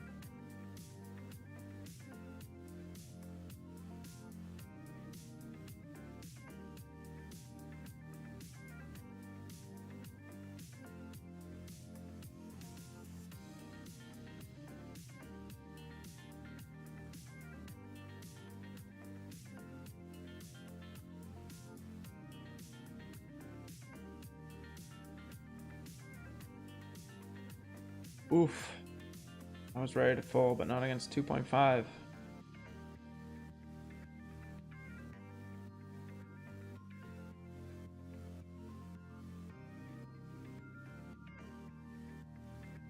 Seems a little ambitious, to be honest.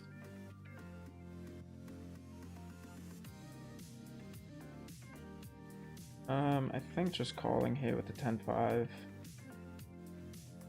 Yeah. These sorts of turns are not going to be fun. And then the snap almost pot bet. Obviously going to fold. Probably going to check call. One more. And then probably going to... it's a tough one. Might check res river here.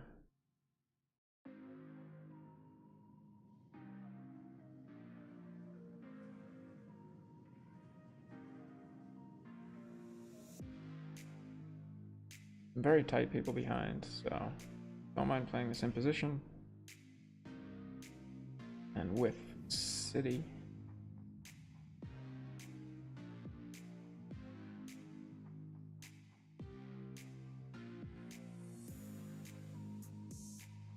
Hit him!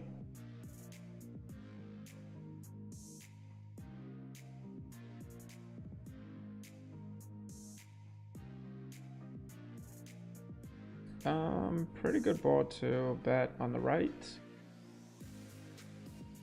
Not gonna get raised very often, so obviously can barrel a bunch of turns, have some good immediate fold equity, but not really much showdown when we get to the river.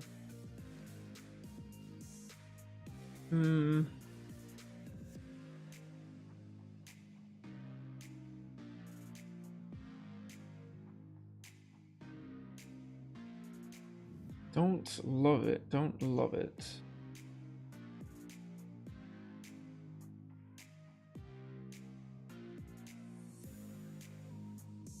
I'm actually gonna check. And if he checks back, then we'll find some bluffs maybe on the river. But given that we block second pair,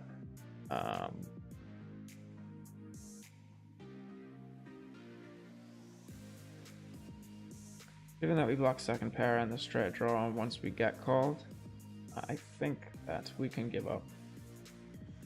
Often, like, your best bluffs on the flop are some of the worst barrels on the turn because you kind of block the snap folding range that they would have, like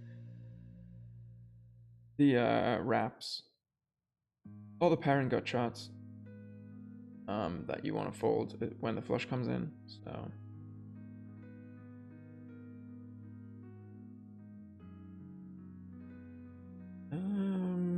do we want to raise this hand?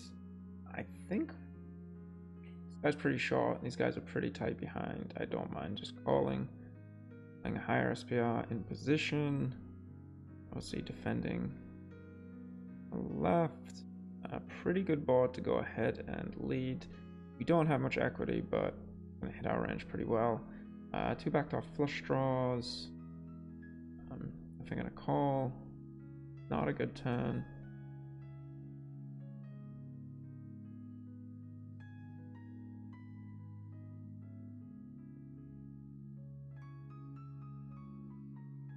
Very tempted to raise. be honest. He's pretty short though. Probably not the smartest thing to do.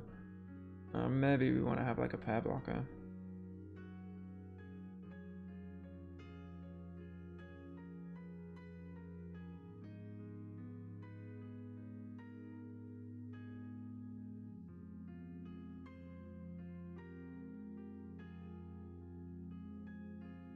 Yes. Pretty loose. Yeah, 4 callers over here maybe.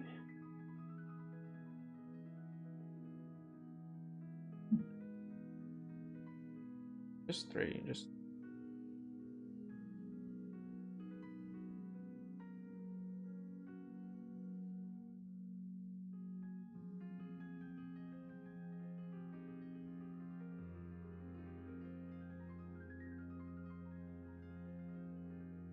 And the nuts. With a 1-card straight, I think I do want to bet. We do have a spade and a heart blocker, so it gives us some additional equity.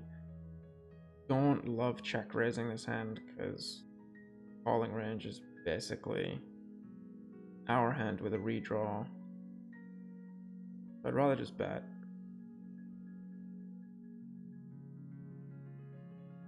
We can get value from worse, and we get the beautiful river. The question is, do we bet and do we check and hope for him to bet misdraws? I think I'm just gonna pot it and hope to get hero called by the king high straight, but yeah, it's a tough one. Like unblocking all the pairs, I guess, makes it a little more likely that he does have a lower straight. Probably makes sense to bet. But he'll have a ton of misdraws there, obviously.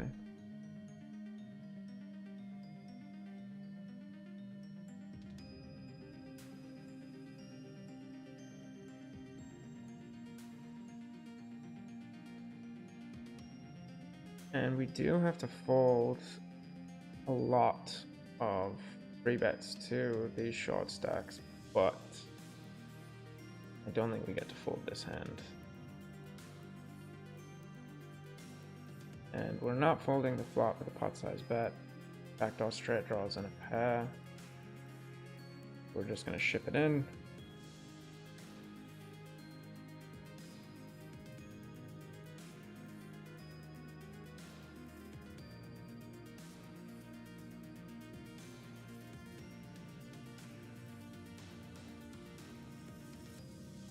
And we actually have pretty decent equity for that flop. Money!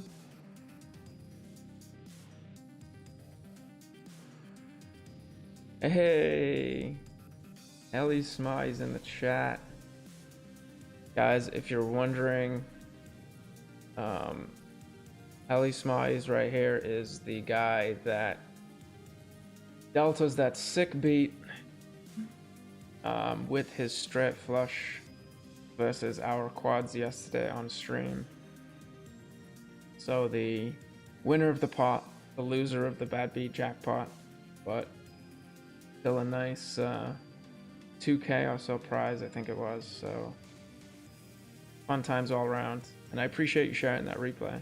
I thought when you messaged me though, that you had a recording of it from your end, like that you were recording your screen and like, you know, for hand reviews or whatever you were doing. And I was like, oh my god, this would be amazing. Like if you were on the other end going wild because you hit the bad beat jackpot as well, that'd be great.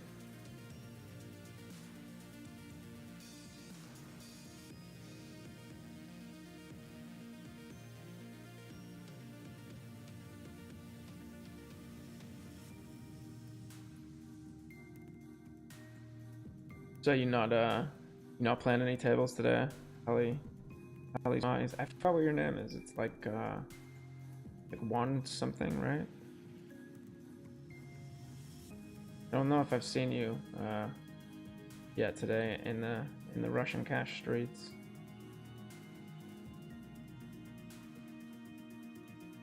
Pair, gutshot, backdoor flush draw, why not? Small bet. Pretty good turn.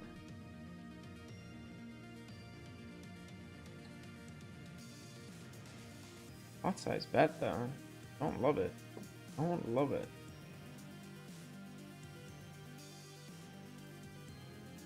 And I guess that we just fold.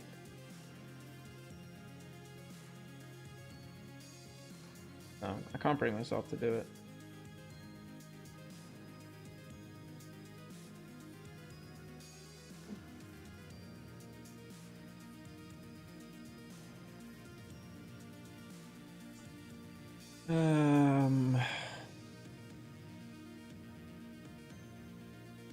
I think we just fold though, right? This guy seems to be playing relatively tight.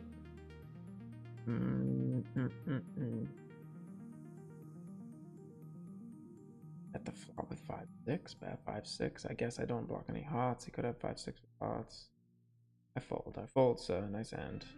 And I wanted to call here, but not.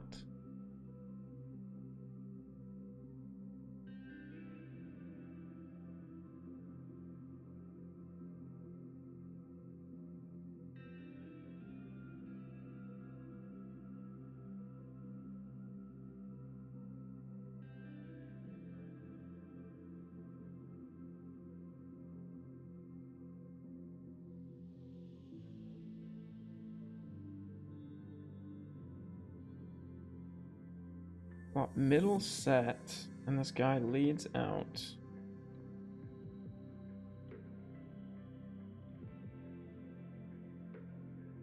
I'm not gonna lie, I don't love it.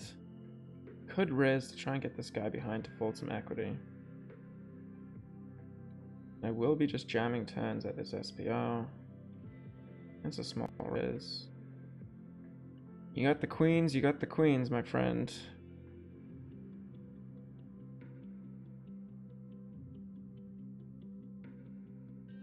Bet a diamond. And we do. Oh,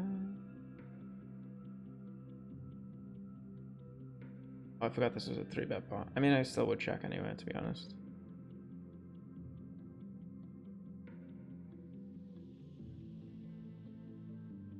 Pretty good turn to bluff. With the jack of diamonds blocker, I mean, we really don't have any equity though.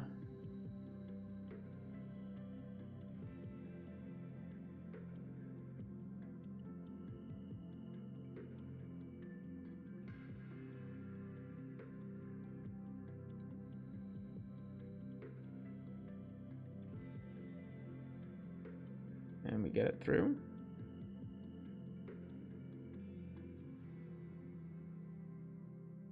I think with the low suit and against a shorter stack here, that just fold this.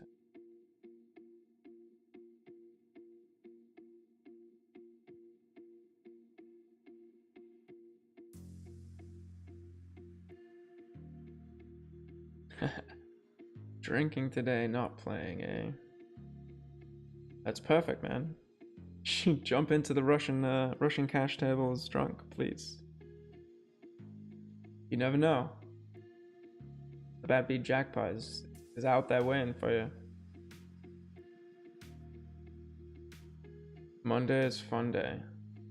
Does that mean working like the industry? Do you have like a restaurant, a bar, or something like that?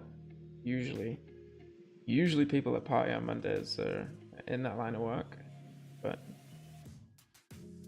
always interested. Bunch of nits, so we're gonna raise.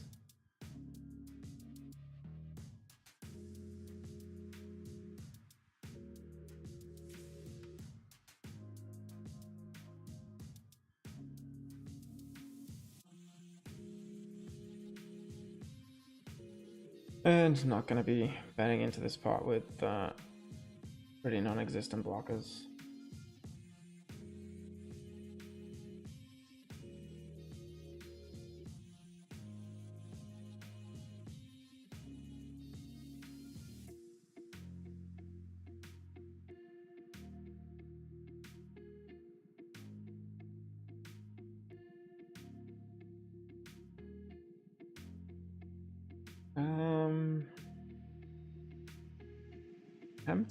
Tempting to just check call.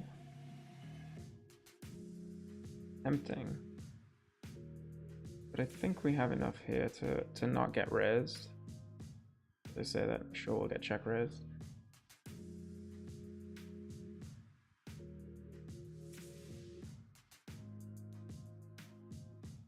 And I'm actually gonna flat these aces and hope that we get squeezed behind, and then checking back with showdown value.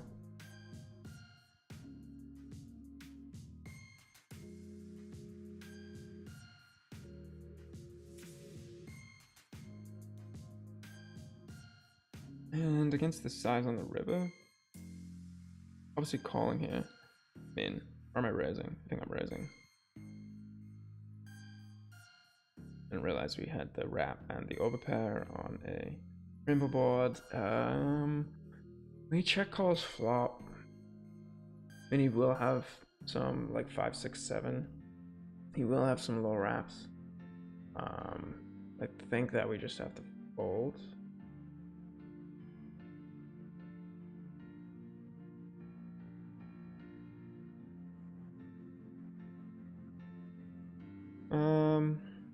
Could see betting here, given that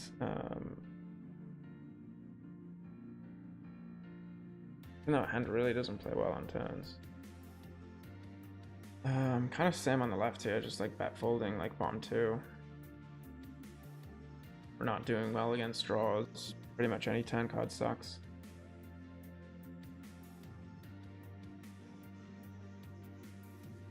And I mean, I've just started adding a ton more leading into my game. Even on boards that I shouldn't. It seems to be working out from an exploitive sort of standpoint. But it'll be interesting. I'm sure my stats are kind of a mess in terms of C betting out of position. Too much equity to bluff here. And so just going to be check calling.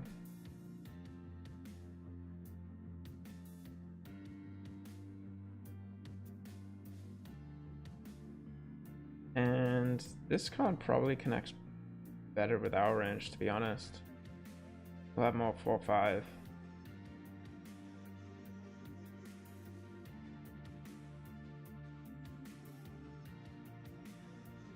These snap calls. We unblock all of the flop pairs, 2 pairs. People love calling when the flush draw misses, but I think that we do have to find some bluffs here. And a lot of my semi-bluffs on the turn get there. Pretty hard with a hand like 6s or jack something here. And just folding on the left, maybe could have called. But yeah, it looks like he has like a set or 2 pair. Just depends if he has a straight blocker. But we do get it through.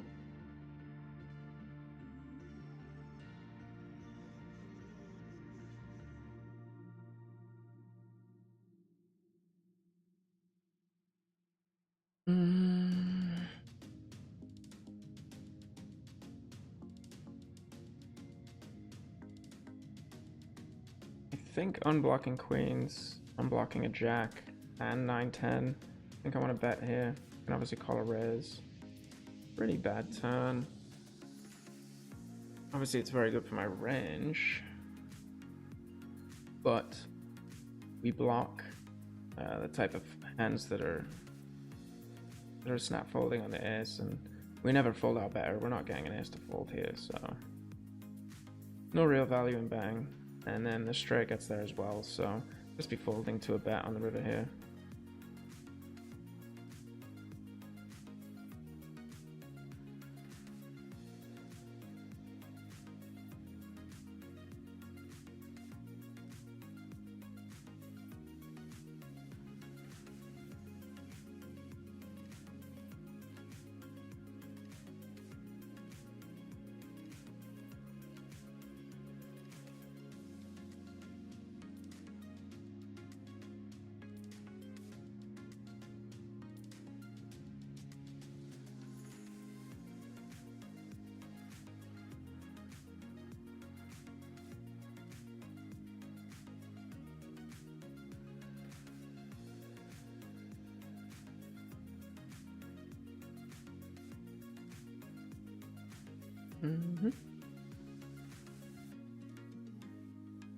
Top pair got shot, dry board.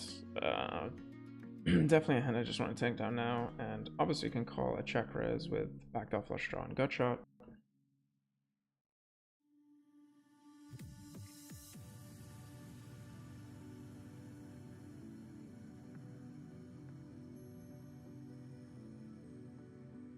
Again, don't raise these type of hands when you have people that aren't super tight, and should have had a look at the table before I did that, because obviously a terrible raise looking back at it with these high B pippers.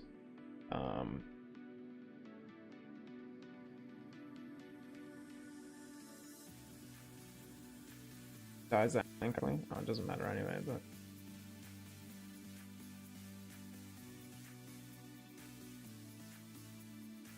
see how we do. Okay, okay. What do we need? No 8 or 3.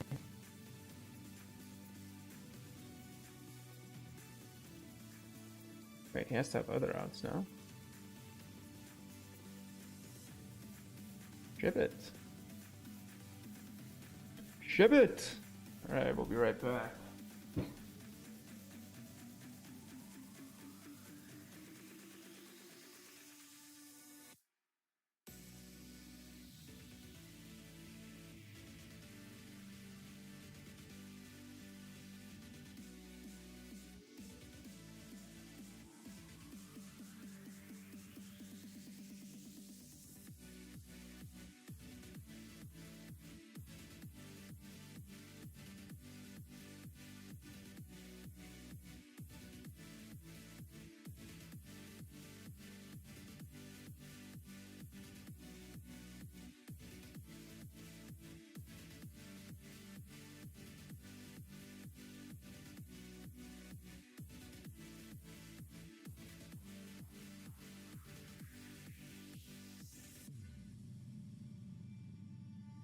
Alright, let's do this. Not sure how much longer we have left. Maybe we'll go for a 3-hour stream.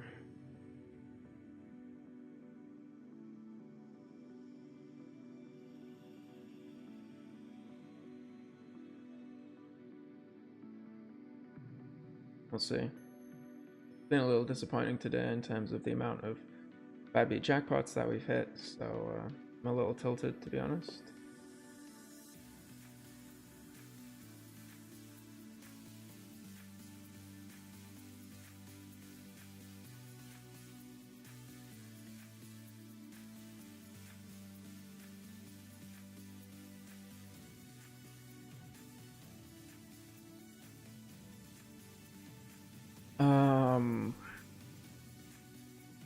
I don't really think that I want to try and get this player to fold anything, to be honest. And we could check raise the turn, as I say that. But I mean, he's never folding a deuce. And then it's not a big SPR left on the river, so. I think our fold equity is huge on the flop, and that people don't continue with enough hands. So they end up with pretty strong ranges on the turn, or stronger than they should have.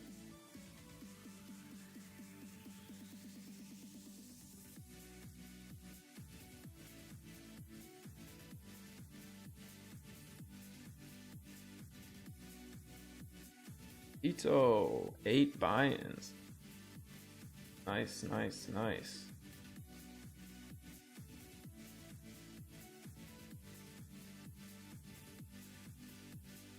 That is a solid day, my friend.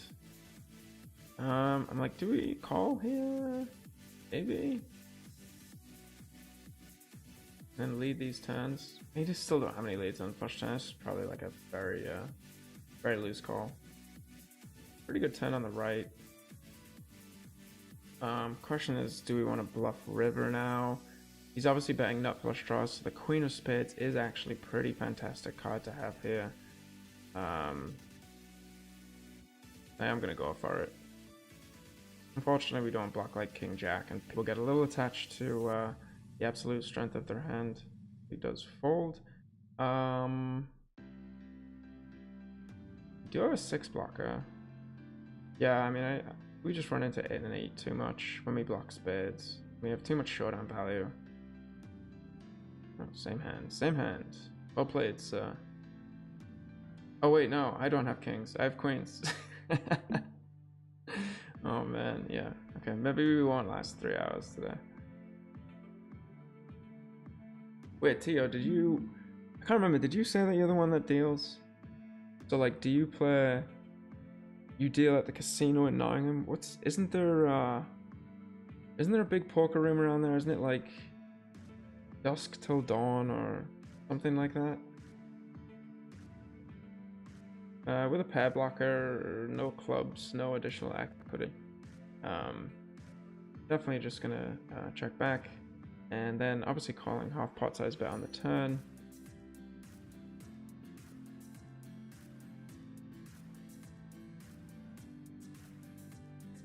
Blocking a ton of his bluffs here and the king. So we block king X bluffs, we block queen jack bluffs, we block some club bluffs. Here, I mean, we do block all of the showdown value. We would likely have to have the low end of the straight, to be honest, but it's such a small sizing. Because of the nuts, which is like a very weird way to play that in terms of sizing, but okay. You did get me for some value. Yeah, what's the... If I am remembering correctly, Teo, and you deal poker, what's the name of the place you work at? And am I going crazy, or do I remember? It's a long time since I was around that area.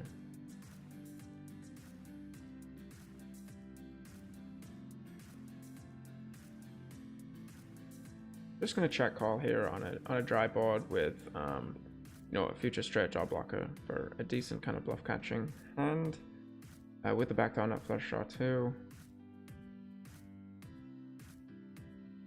Pretty great turn.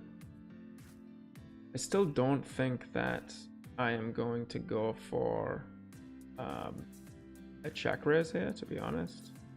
This guy is very tight. It's only a few hands. So we're just gonna call. And we get a pretty wonderful river.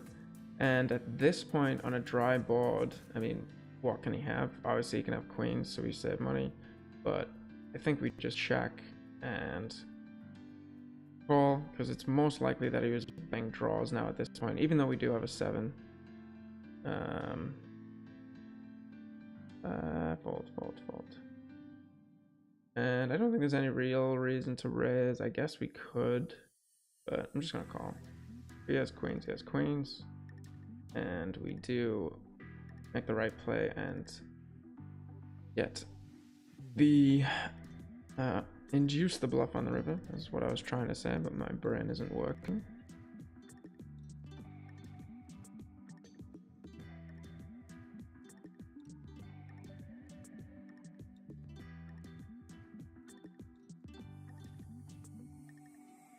And I want against this count button, but he's a bit too short, probably. Let's do it, I know, why not.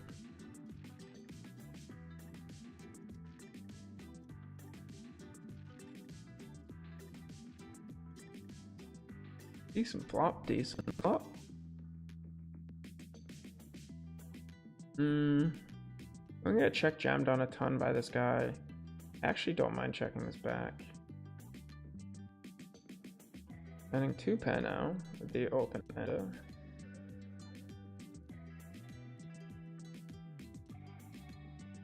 Now I think I might actually raise.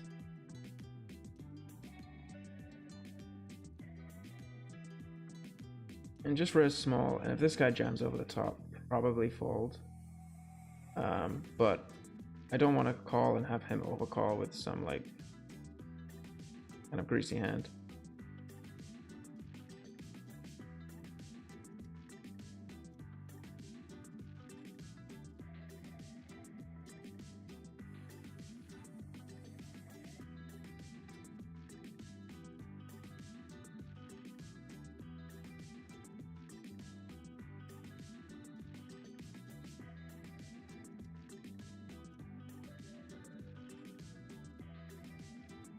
I mean, guys stole my move. I mean, you can pretty much raise any 4 cards against a player like this. 13% VPIP over significant sample.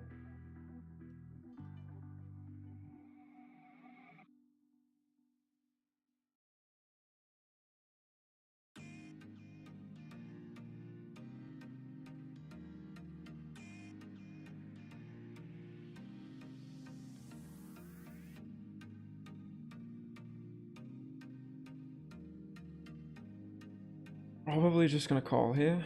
Yeah,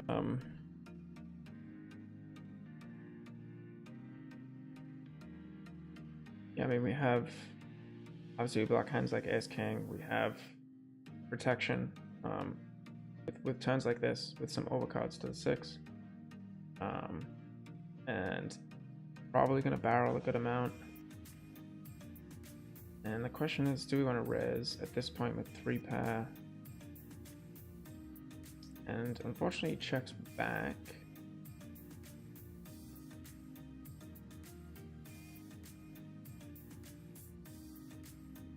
We're just hoping for the check down with Ace X now. Should win. X back at Jack High flush. Who are these nits? Who are these nits? We river the 8 high flush.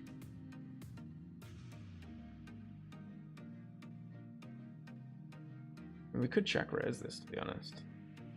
A little unbelievable. Checks back the Jack High flush.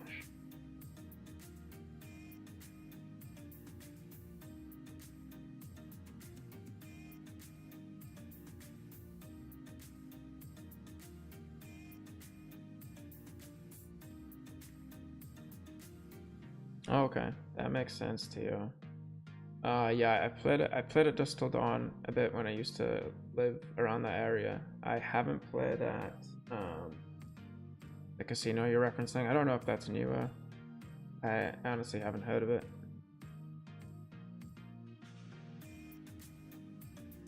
But I guess interested as to why you think there's no edge in 6 card. I don't know if it's the rake structure that there is there. Oh, you mean you have no edge specifically? I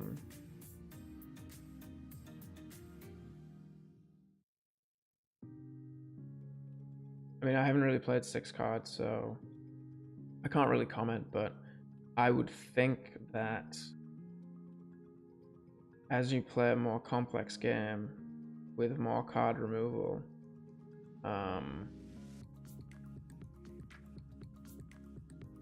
and, you know, more possibilities of the game tree expanding, that you would actually have a substantially bigger edge, and that people would make a ton more mistakes. I don't know if you're confusing edge with variance, which, you know, sure, there is a huge variance in that game.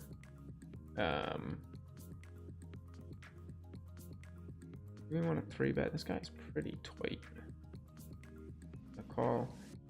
And then I guess we could raise on the right, but he is out with a big blind, so he can have some straights in his range. And I know we don't block the lower straight, and we have spades, but like, we block the. Oh, whoa! Oh wait, we actually have a straight flush. Come on, quad him up! Quad him up! He does have a straight. Fair enough. Guess we could have raised.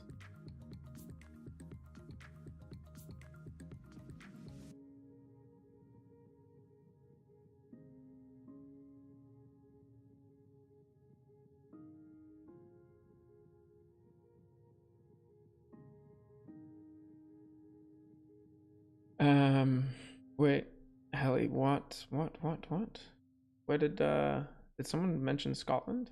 Where did this come into it? Pretty good hand to c-bet. Probably could go for a smaller sizing though, to be fair.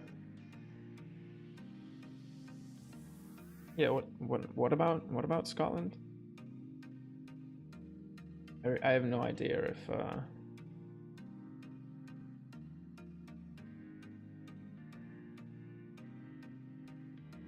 if poker is banned or not in Scotland. I'm not sure.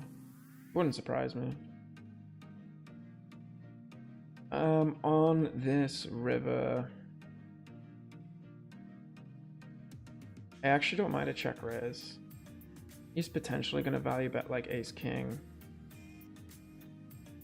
Doesn't have a straight very often, and he pots it.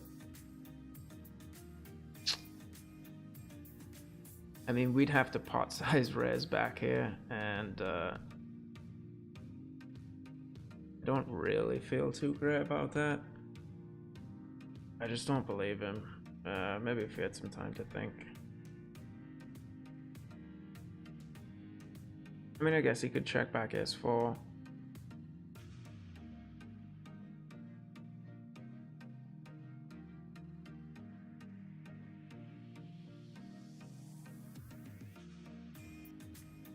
If you got it, my friend. Snap falls. Better than a snap call.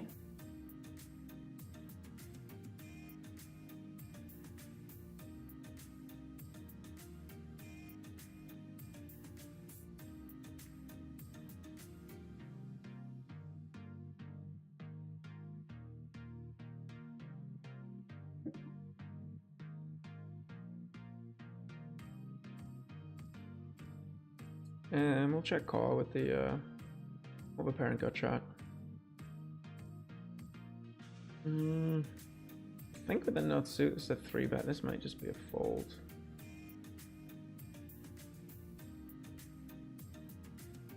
Pretty gross turn.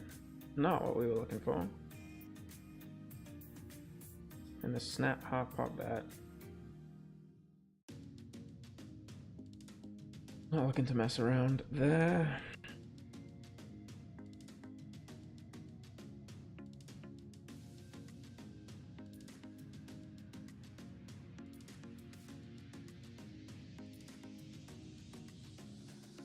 Couple of 3 bettable hands, potentially.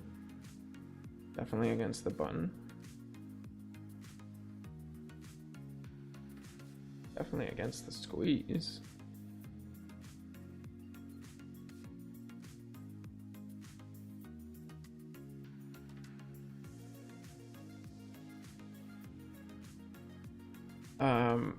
Obviously a ton of checks here. The question is, if we get jammed on, do we call? Probably not.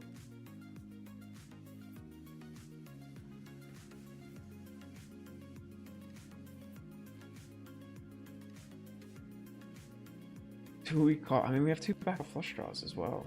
Can we fold?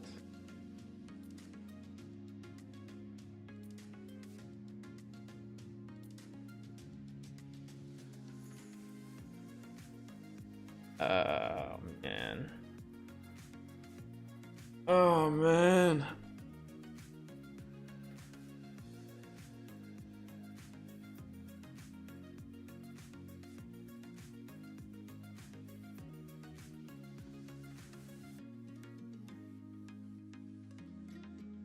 We probably have like 12 nut outs.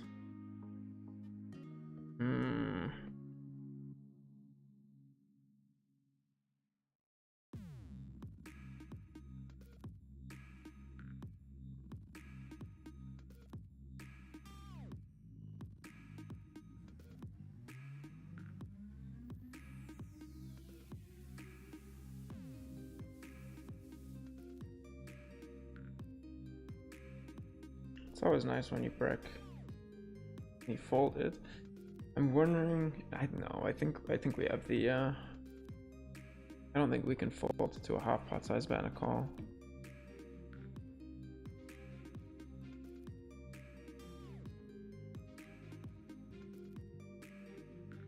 Away. I mean, I don't love it. I'm gonna run into some bullets a good amount of the time here. Yeah, Tio, I get what you mean. You specifically don't have an edge. You have a much bigger edge in 4 card. Same with me. I mean, if I played 6 card, I would be I'd probably be a mega whale at the table. Actually, don't know if I've ever played 6 card. I mean, I've played a decent amount of 5 card, but I don't think 6.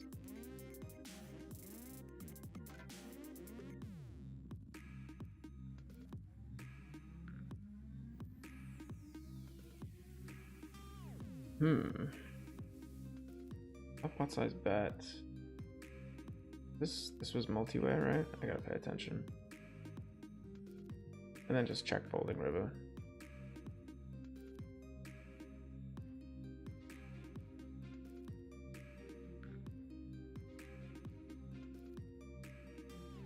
I just don't see people balancing enough with these sizings. I mean,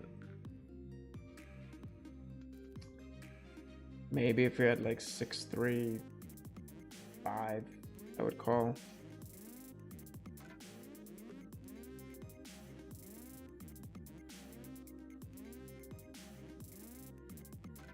Wait, the Aliyah Casino is in Glasgow?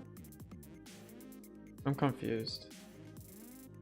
I thought you were saying Theo. I thought you were in Nottingham. I don't know what's going on. This guy's short. We end up playing deep stack against a tight player behind. A very tight player. He's obviously not gonna jam. I don't know if he folds, but it feels a little gross to fold this. I guess if we're in the sandwich. Oh boy. Alright, well, we obviously can't fold now. Question is, do we just jam? I mean, we're really deep to just jam if we ran into like jacks or something here. Very loose call. I mean, if we call, we have to. If we call, we have to call the stack off. So I guess we just jam. This feels really punty. All right. Okay. Well, at least he folds, so it can't be a huge punt. We're ahead, which is nice. Win the first. Lose the second. Fair enough. Chop it up.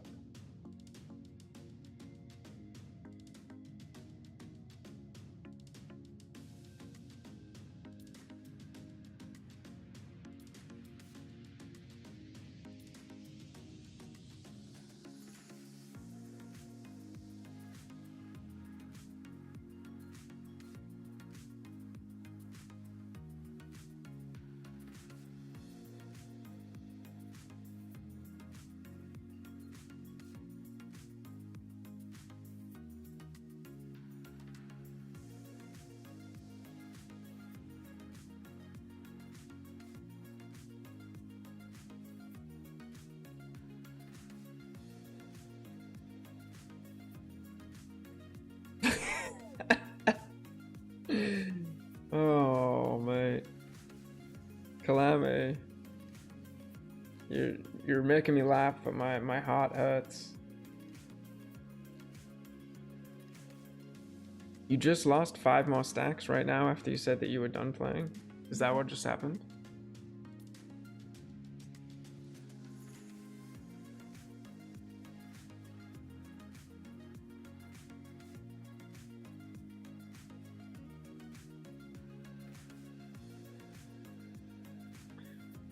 Do we want to check raise? I feel like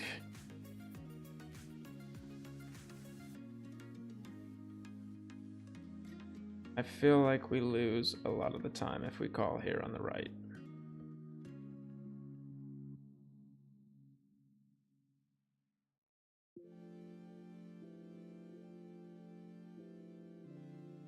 I feel like we lose a lot. Yeah.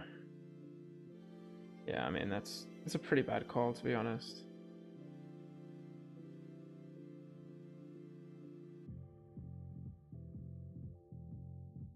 What do we get called by if we bet here, though? Block ace. I guess if we block ace X, we're not going to get raised.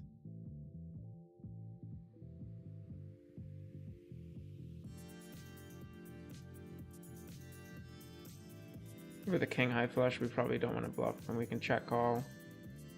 I don't know about that actually.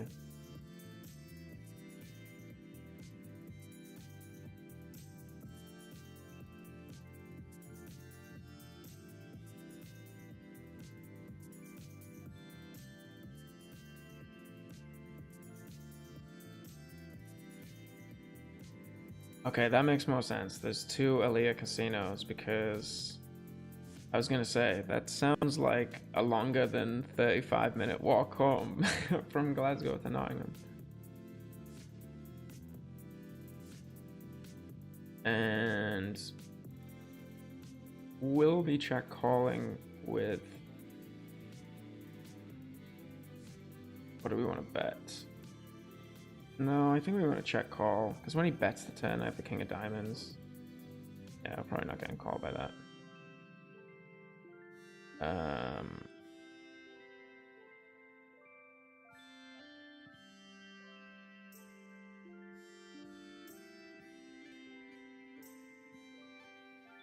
Here, I mean, could honestly check raise this hand. 10 of clubs is nice, back down a flush draw. So a good amount of equity, a good amount of fold equity.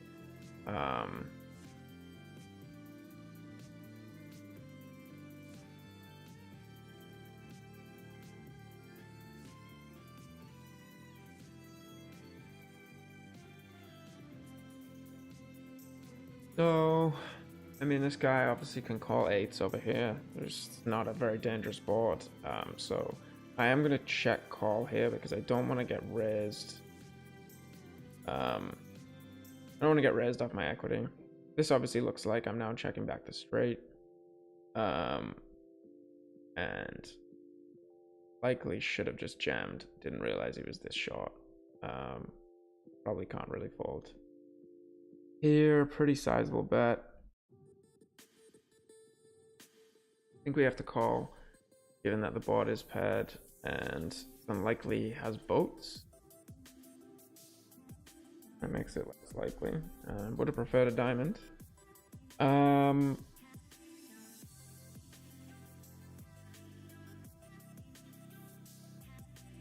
Actually, just gonna fold.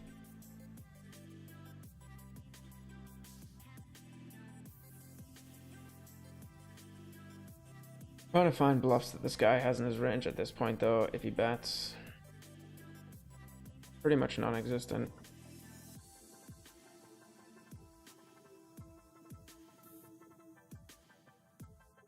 Especially when we block the flush draw.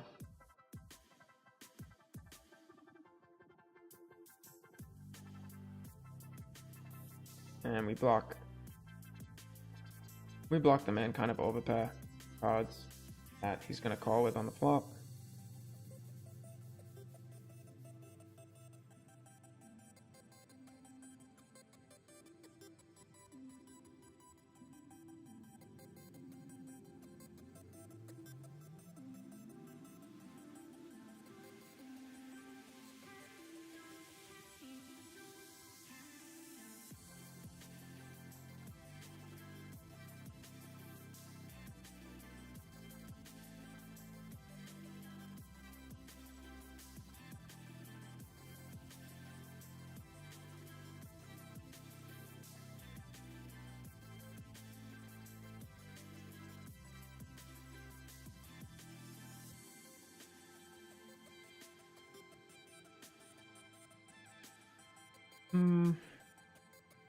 Not blocking a king here isn't great, given that this guy's really tight, and so his range is going to include a lot of king-king at this point.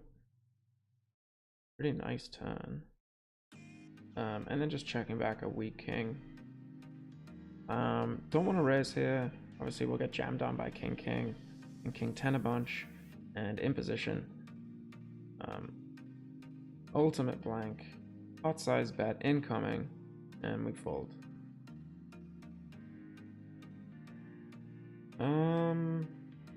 Here just, oh no, we have two pair. What am I saying?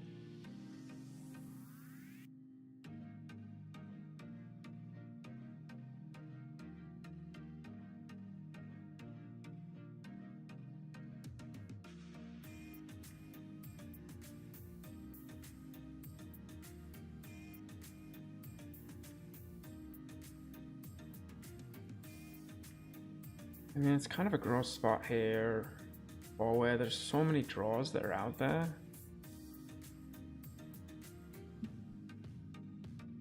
At the same time, he has just now bet twice into two people. Could be drawing pretty much dead. So without a gut shot or anything, I think we just fold here. We're going to bet with the two overpairs, don't have to fold.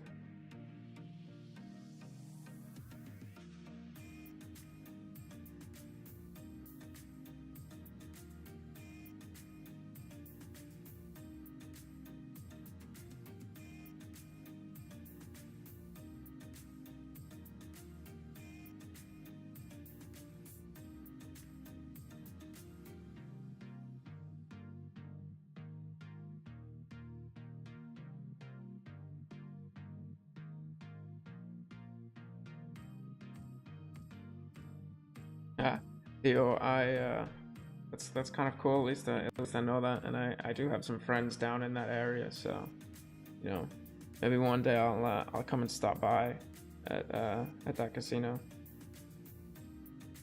They have PLO games there, or is it just Hold'em? Oof, Calamity, that is rough. I am sorry to hear that you're running so bad. Here I'm gonna bet with a marginal flush draw, and probably check call on the left. I mean, we could rip, to be honest.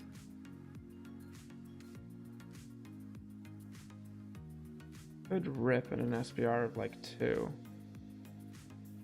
And well, it's just not time out at least.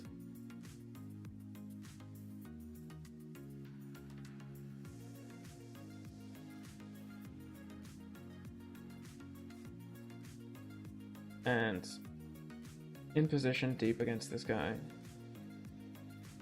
Going to go for it. I don't love this turn. This bet sizing feels super weird to me though. But obviously not really much fold equity. And then I'm gonna check raise. I don't know. We're a little deep. It's a very nice draw, obviously. But multi-way, when money starts going in here, flush draw is not looking great. If we get it in against just a bad flush draw, we're in trouble. It's tough, and that's a really gross turn. And then just bang here on the left. For value, but also don't mind taking down the pot now with from a marginal hand.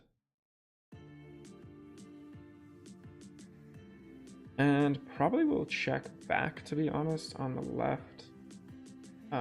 Just because we do have the king of diamonds, and we don't want to get blown off that, because it does have some value. And obviously we do have some showdown value here with ace king. No need to go ahead and bluff. I think we lose here a good amount, but with our particular hand we have pretty bad blockers. And nice, we do take it down.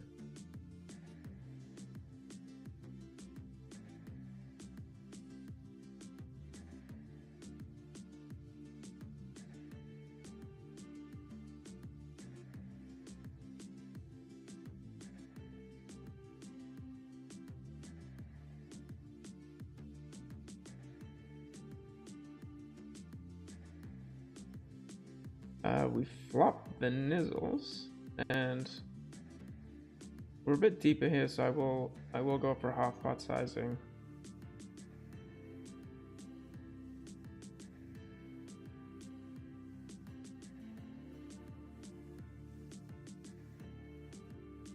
Get called, and I don't love this with a heart. I might actually check just to like show some weakness here. Might take some stabs and then just kind of like check rip this turn. He doesn't. Question is he going to turn a hand like King Queen into a bluff? Probably not, but he might call a half pot size bet.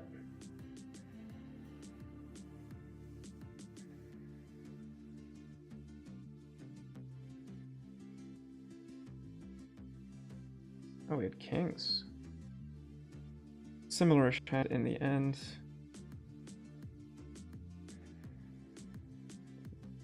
Don't love the call, given that he blocks an ace, doesn't block the straight, and he blocks pairs that I'm going to bet on the flop.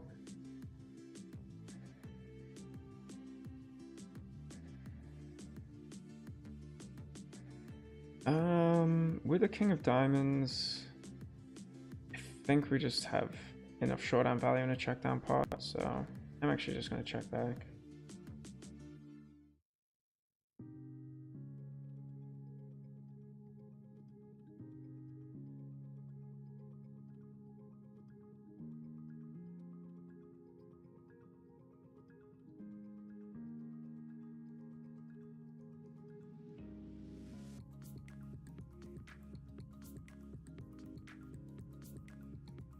Just trying to catch up with the discussion in the chat.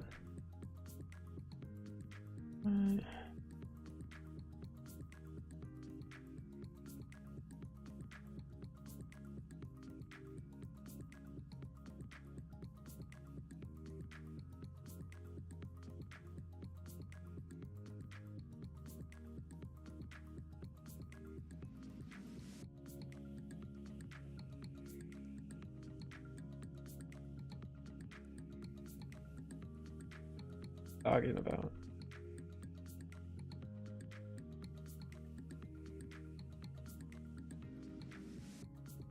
And that was just like a facetious. Don't actually respond to that in like 3 minutes or whatever. Bring back up whatever you were talking about.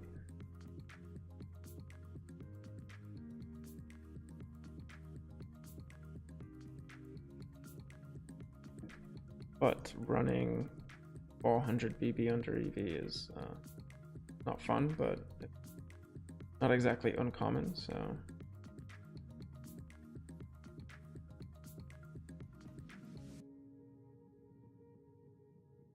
And yeah, I'm unfortunately not coming to your casino then, TO, because you will not find me playing Hold'em.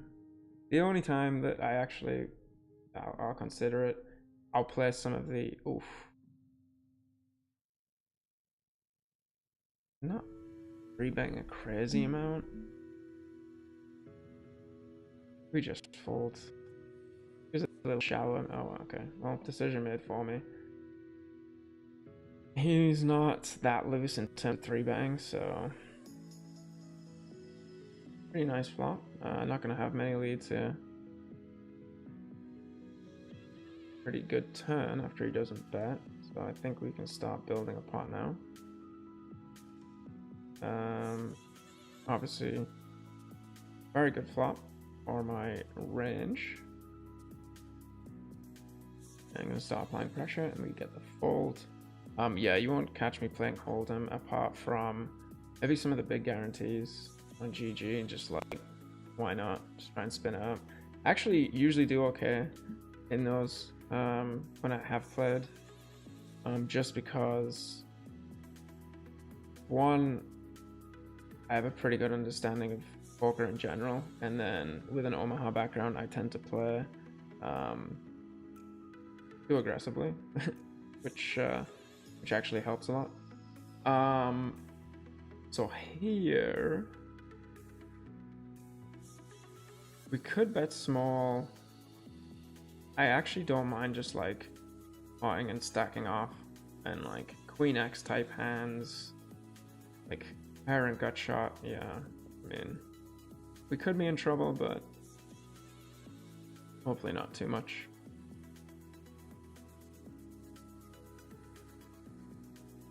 Oof, yeah, not great when he has the nut clubs or better clubs. I mean, no jack, no diamond, no club, diamond. We deserved it. Oh, he cashed out. And we called over here like 4-way.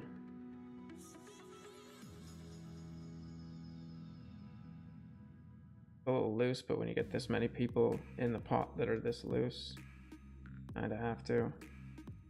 We lose a stack on the right, never fun. And to half pot. I think we're probably just folding.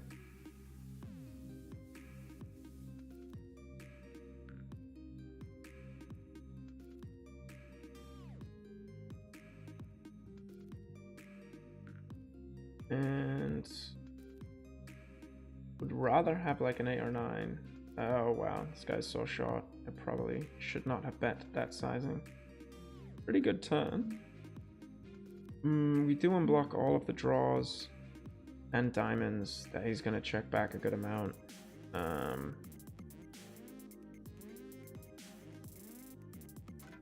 expect him to jam here with like 8, 9 or diamond draws a good portion of the time.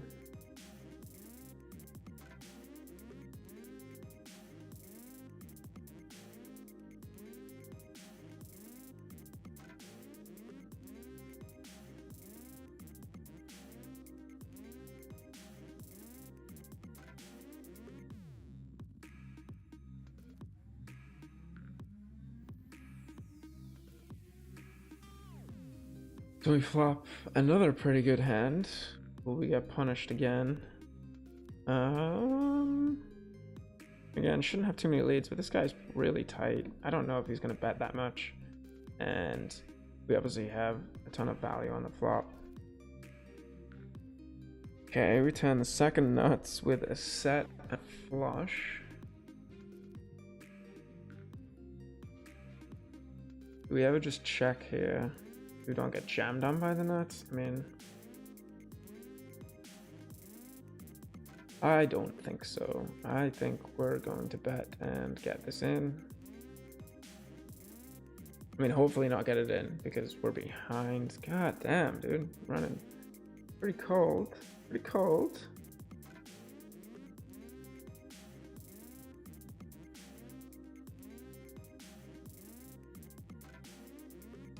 Wait, what? Oh yeah, he does have the nuts. He says no. Punish him! Punish him! Screw you.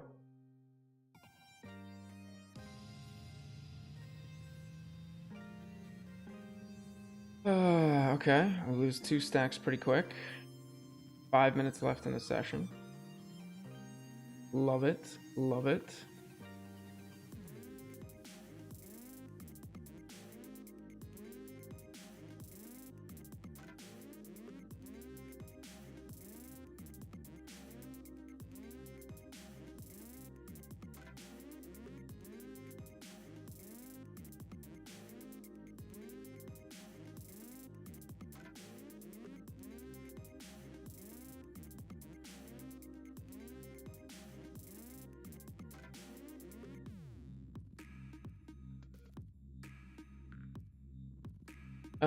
Yeah, I mean, someone can actually look up. I don't know if the king double suited. I presume it was.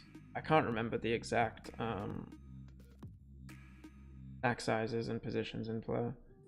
But like 3-way, it's never going to be great. You're never going to enjoy stacking off.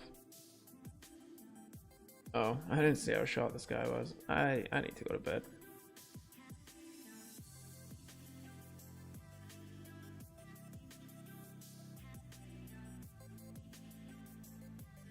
Heart and a heart only. Oh! We run well on the small pot all-ins. And this guy's calling every hand, so maybe we shouldn't do this, but this guy's 16% VPIP in the blinds. So, as I said, any 4 cards.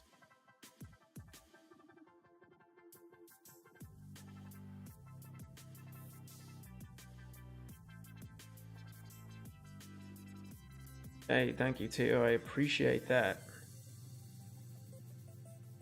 liking my moves out in the 4-card streets. And yeah, hopefully we'll do another giveaway at some point soon. And yeah, for you guys, you did not win this time, get a little luckier. You know, be better. I don't know what to tell you. Checking back here, obviously, with no blockers to the straight and some delightful equity like that on turns. I think I'm blocking all the pairs and the straight. I am gonna go for a small bet here.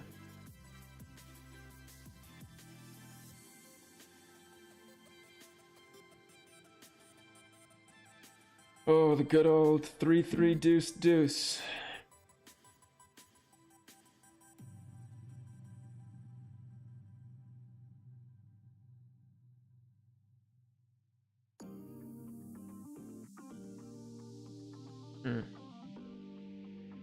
You know, I don't have double suited 3-3 deuce deuce in a 3-way 3-bet pot much, so I honestly don't really know what to do. I feel like I have okay equity on the flop, and that I have very good fold equity with my particular hand.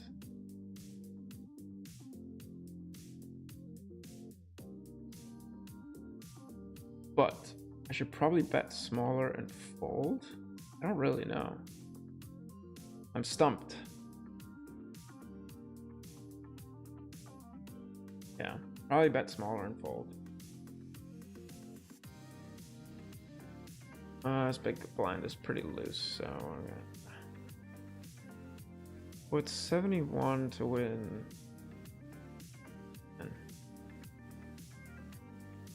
We could just be drawing to 4 outs, though. Yeah, I don't mind it. I think we just bet too big.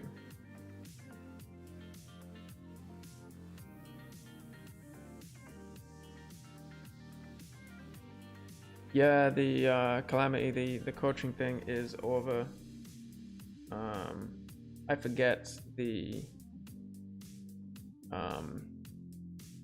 YouTube tag name of the guy, but I posted it on my like social part, and he reached out, so we're gonna do some sessions together. So fun to get to work with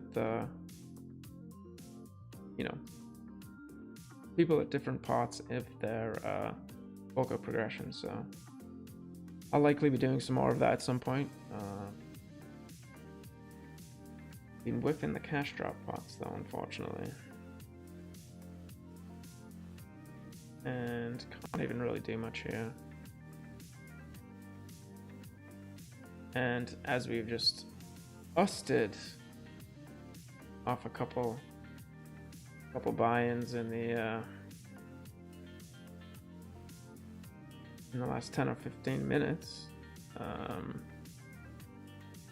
Small blind range this tight shouldn't interact with this board. I think we get a ton of folds. I like to size up a little bit. We are going to sit out on the next blind because I'm tilted, guys. I'm tilted. I mean, actually, it was a decent amount of money that we just lost. Just folding here. Right, we had about 600. Now we're down to about 300. It's a pretty rough run at a 50-cent $1 in 10 minutes.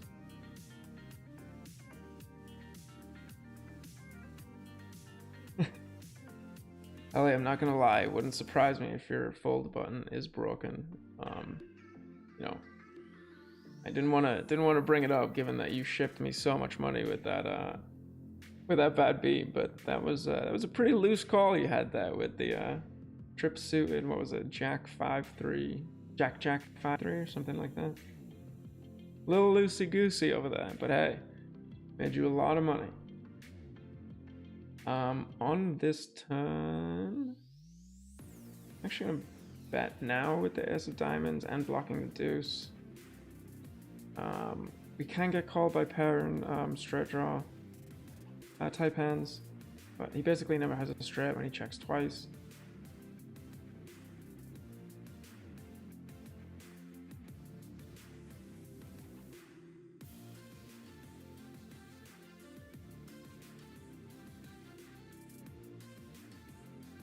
And then defending the 9944. Show for show for show. Not a good flop.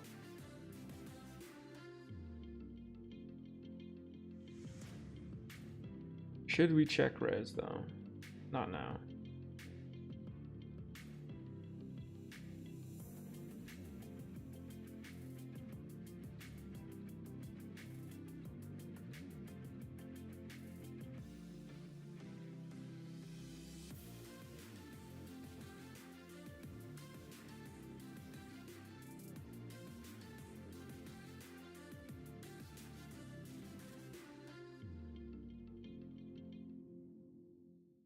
I mean, we basically never win.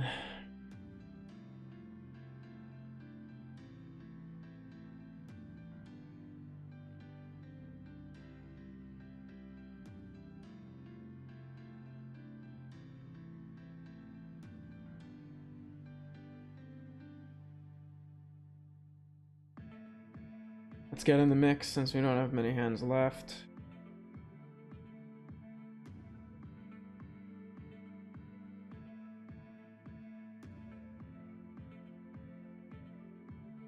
I mean, got a call for that queen, right? That's not bad. You can live with that.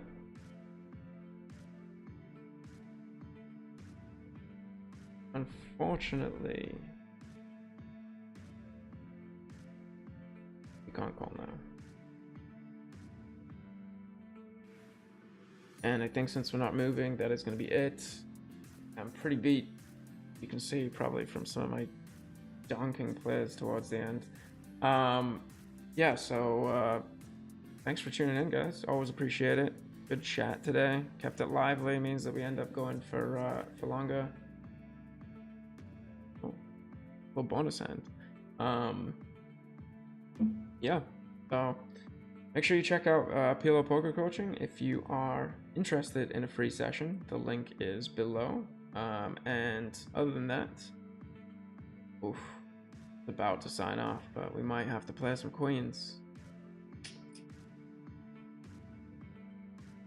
And we get a quick 400 BB pot in before we leave.